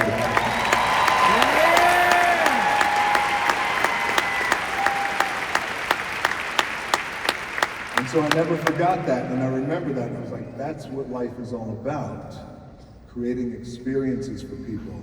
And since it's her birthday weekend, you guys want to have some fun? Yeah! Well, her name is Simone. Happy birthday to you. Happy birthday to you. Happy birthday, dear Simone. Happy birthday to you. I love you. Okay. Thank you for that. Because what you just did, you did the thing that was created in her years ago, 20 years ago when she was 5. You just gave an experience she will never forget. Yes. And I love it. So my little daughters who are at home too, her sisters, Jazzy and Tia, they're back in Boston. They're watching right now. I know they will. Yes. And they asked me, hey, you know, Daddy, what does it mean to be a Disney legend? Like Annie's kids asked, what does it mean to be a Disney legend? I said, well, it means we're going to get free tickets for the rest of our life. Sure. Thank you, Bob. I said, but you know what it means? I said, it means the thing that we talk about all the time. And what we talk about, if you ask Jazzy and Tia, her sisters, Simone's sisters, hey, what's the best part of fame? They'll say, making people feel good. Yes. And that's the thing you realize, like that, the world will spin and it'll hit us, it'll punch us, it'll kick us, it'll hug us. But what we do in this room, outside of this room, whether you're a Disney legend or not, I'm an advocate for, despite the noise in the world and despite how algorithms kind of emphasize sometimes noise and negativity and things like that, we can always control how we respond and how Disney responds, Disney legends, whether you're a Disney legend or not, we respond with making people feel good and treating them with kindness. And that's important. And I'm going to wrap this up, but may I hold that? Can I hold this? All right. I'm going to hold it. I love you too. Thank you for saying that. All right. Thank you. That's enough, Grandma. Listen, this is heavy. Thank you. I do want to say this, that you know, when it comes to our responsibility, I think, and what it means to be a Disney legend, which is amazing, but also I think what our responsibility is to be a human being, which is do our best. It's not easy, but do our best to make people feel good and treat them with kindness, because you never know what they're going through. And by the way, everybody's going through something.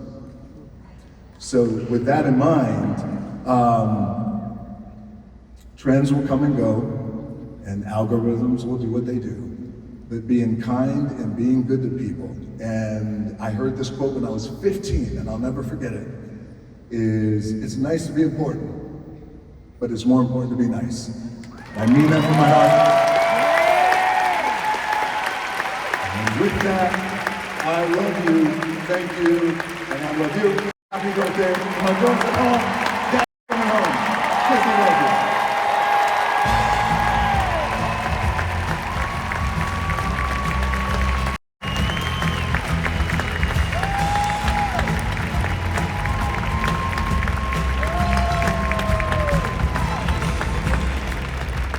We love you. We're talking tomorrow. I'll talk to you tomorrow on the radio, you got it. I've got to eat more protein. And now to introduce our final legend of the night, please welcome back to the stage, Josh tomorrow.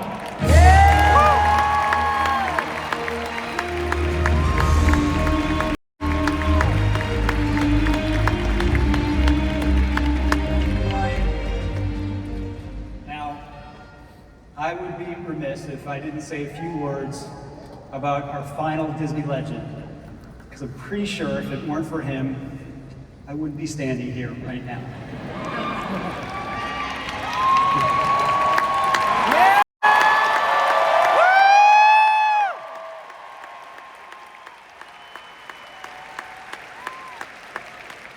Now, when people talk about Bob Iger, they often start with his extraordinary accomplishments, and they do this for a very good reason.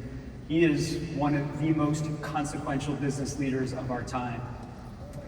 A visionary who's willing to take these big, bold risks to empower creative talent and to imagine possibilities that other people just couldn't see.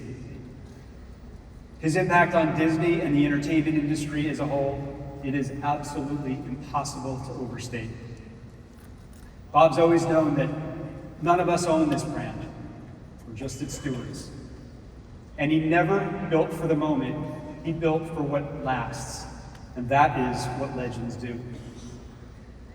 But what I've always admired most about Bob, it's not necessarily what he's accomplished, it is who he is. He leads with integrity, leads with optimism. He treats everyone with respect, and he cares deeply about people, about Disney, and about the stories that we share with the whole world. I've been fortunate to get to work alongside him, and his friendship has meant more than I can say. And so tonight, I couldn't be prouder to celebrate Bob, and just as importantly, the remarkable example he set for all of us along the way. Please take a look.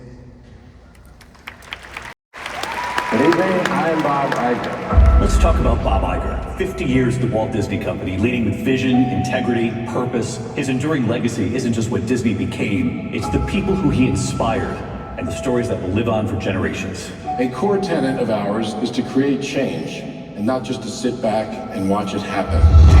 Thank you, Bob, for all your leadership, foresight, and optimism. He has vision, he has heart, and he's never lost track of who he is. Every opportunity I've had to work with you, you have shown remarkable integrity. He's been a mentor and a friend. And a hell of a nice man. Yes, I've known Bob Iger for 35 years, and he has not aged a day. I think he's a great leader. But Bob's got some humility. He lifts you up. He makes you be the best that you possibly can be. And that, to me, is the mark of a true leader. You've inspired me to be a better filmmaker, and overall a better person. You gotta face it, you gotta embrace it, you can't erase it, Bob. You're a legend. Bob is one of those people who is both in the position of great power, but also deeply good, and it's a pretty rare thing. He has made a major contribution to the Disney legacy. I have so much respect for who you are as a businessman, as a father, as a human being. Congratulations. Looking back, it just happened so fast. If I were to learn one lesson, the lesson would be enjoy what you do, because you won't do it well unless you do. Where do you go from here? To Disneyland.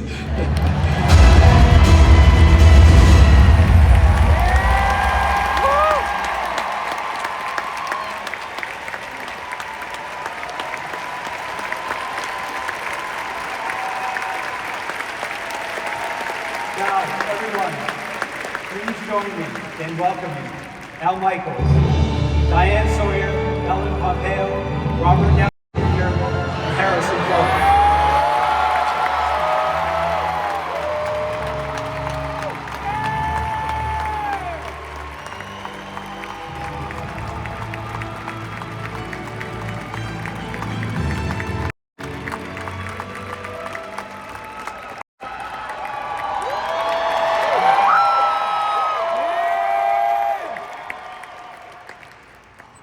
Well, I have known Bob Iger for 50 years, half a century.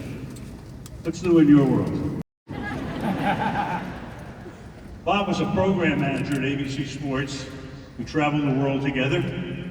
Paris, St. Moritz, Monaco, Cleveland, Kansas City. I knew there would be some response. We saw it all. And Bob was unique because those of us on the creative end rarely looked lovingly at those on the business end, because we were making art, or some form of it, and they were making money and profits. But at ABC Sports, we all loved Bob, and that included Jim McKay, Frank Gifford, Keith Jackson, and included the always cantankerous Howard Cosell. Even Howard loved Bob, and that's saying something. Well, he may have been a business guy, but Bob had star power, and on he went to become the perfect choice to protect the Disney brand and shepherd 2 decades worth of incredible Disney magic and growth. Congratulations, man. Slam dunk.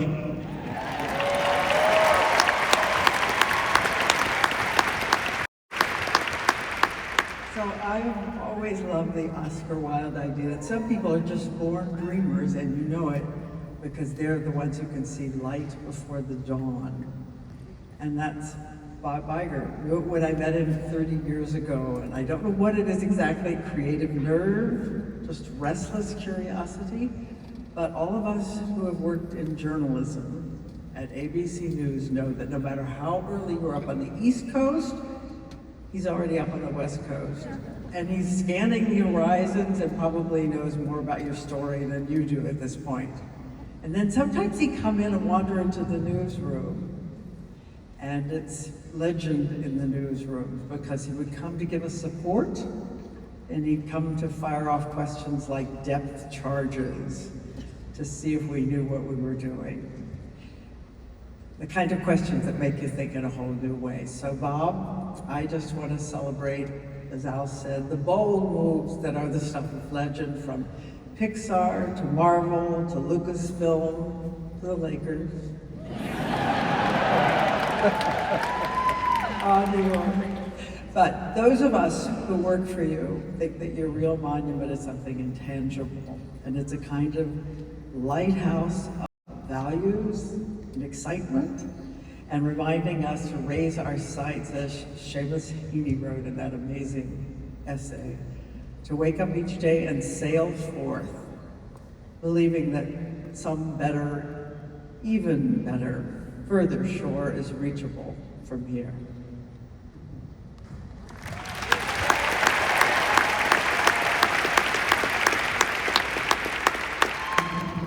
And the warmest smile. Your belief in empowering people by making them feel seen and heard is unbelievably rare, especially for someone running a company the size of Disney.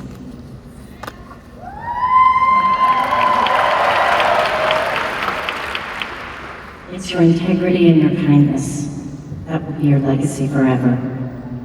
And thank you, Bob, for reminding us that leadership is not only about making decisions, but about making people matter.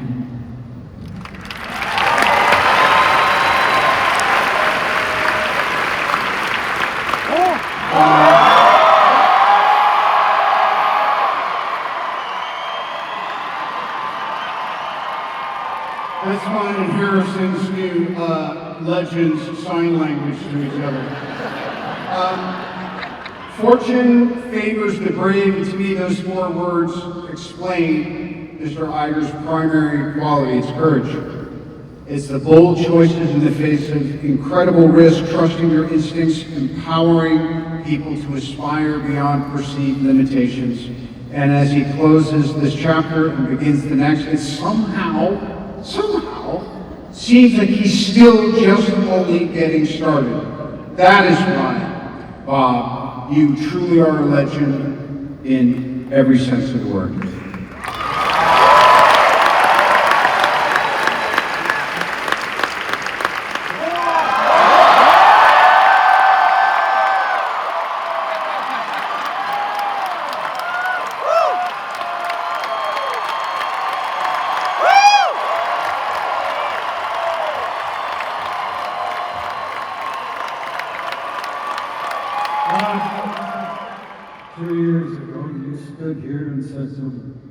Very generous things about me.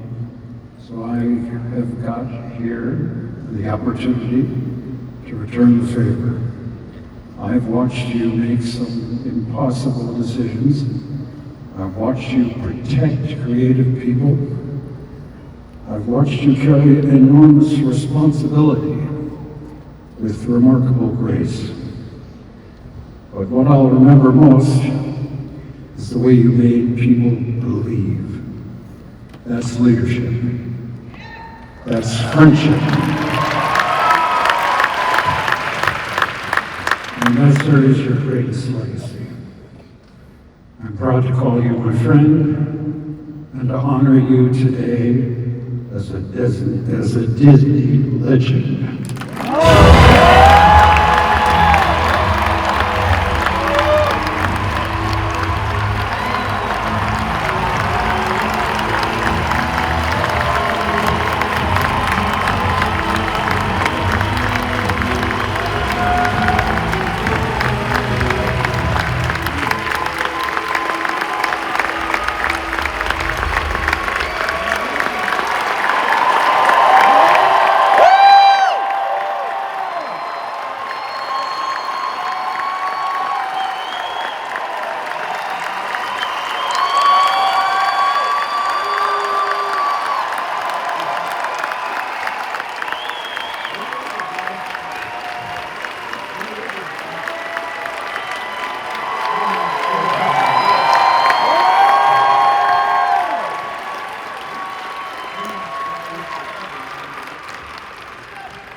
teleprompter here, but I am speechless.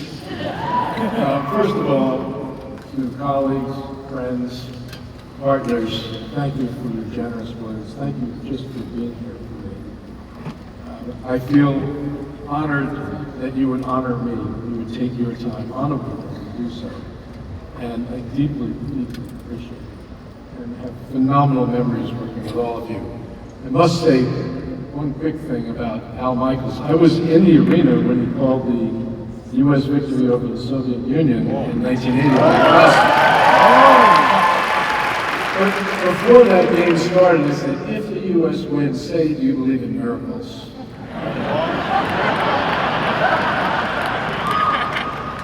Also, as I know many of you Disney fans know, I made a famous trade when Al wanted to change networks and to go to NBC.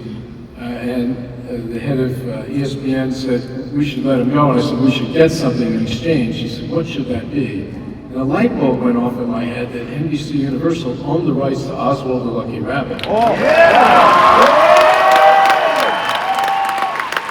One of the first characters that Walt Disney ever created. So I thought, well, okay, let's trade Al Michaels for Oswald the Lucky Rabbit. And we did. Well, I know Jon Favreau showed you what he's working on with Oswald. Thank you, Al Michaels.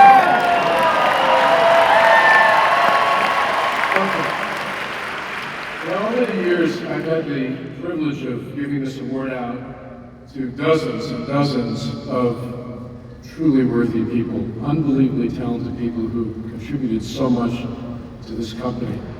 And so it is an incredible honor for me to receive that same award, particularly with this unbelievable class. And I must say, following you up here is a little rough. And then you make me feel talentless, and you make me feel stiff.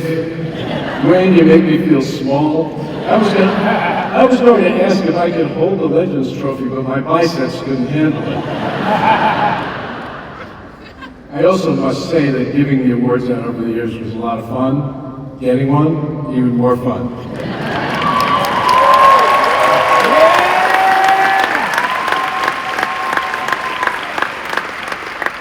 So Josh, tomorrow, Josh, you're wearing that title really well.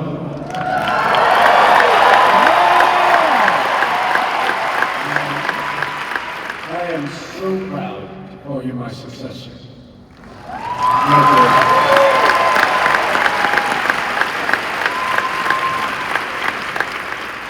I can echo the words that were said by almost everyone that was up here today, that having the privilege of entertaining the world the way Disney does is quite a unique experience in life and a lot of responsibility. To have the ability just to make the world a better place is truly an exceptional life experience, and obviously I am unbelievably grateful to have had that experience.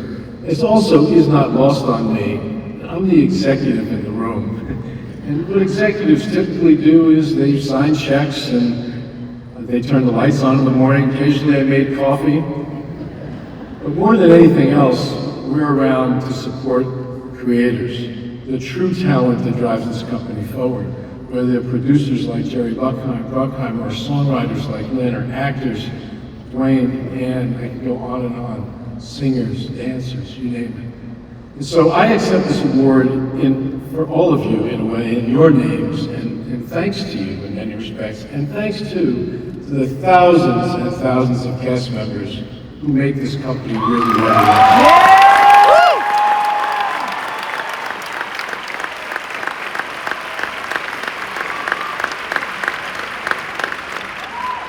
Speaking of thanks, my wife Willow is here. I have to give you a major shout out. She is my best friend. My most trusted advisor. And I can't even express what it's meant to be to me to have you as my partner all these years. My son Max is here. I have 4 kids. Max is 27 years old. I just have to tell you one quick story about Max. He was 2 when I became president and COO of Disney. It's not bad if your dad has that job. And Willow took him to, I believe, a farmer's market. And and there was a pony ride, and there was a line to ride the pony. And Max asked his mom, do we have to wait online? Cheers to you, Max. 20 years ago, I was named CEO of this remarkable company, and I must say, no pun intended, it was a ride of a lifetime. And today is a vivid reminder of just what a wonderful ride that was. From the bottom of my heart to all of you, to our audiences, to our subscribers, to our moviegoers, to our park guests, to our D23 members.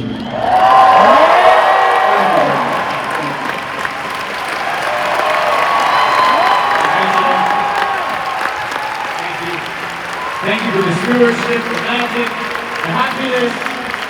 One more time for the boss.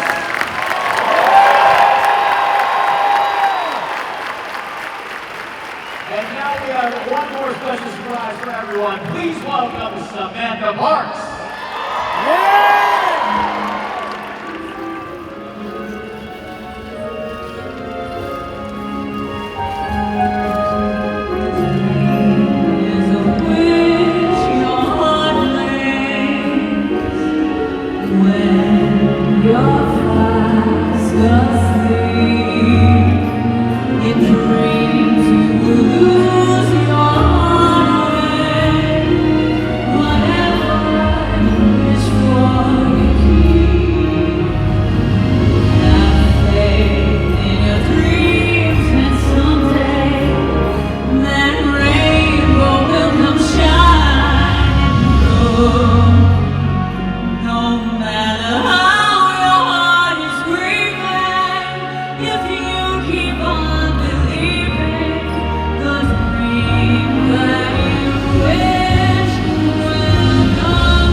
Before we go, we'd like to invite all the legends back up here on the stage for the official 2026 Disney Legends photo. Come on, legends, come on up here. It has been truly a wonderful night that only Disney can make possible. These legends have all made their mark, not just on the Disney legacy, but on each and every one of us. We are so grateful to live in a world where dreams become reality thanks to icons like everyone up here. Congratulations once again. What a special night. Congratulations. I hope their stories inspire the magic inside of all of you. Are we ready for the photo? Okay, legends, here we go. We're gonna need a countdown for all of you here in the arena. On 1, let's say Disney. Ready? 3, 2, 1.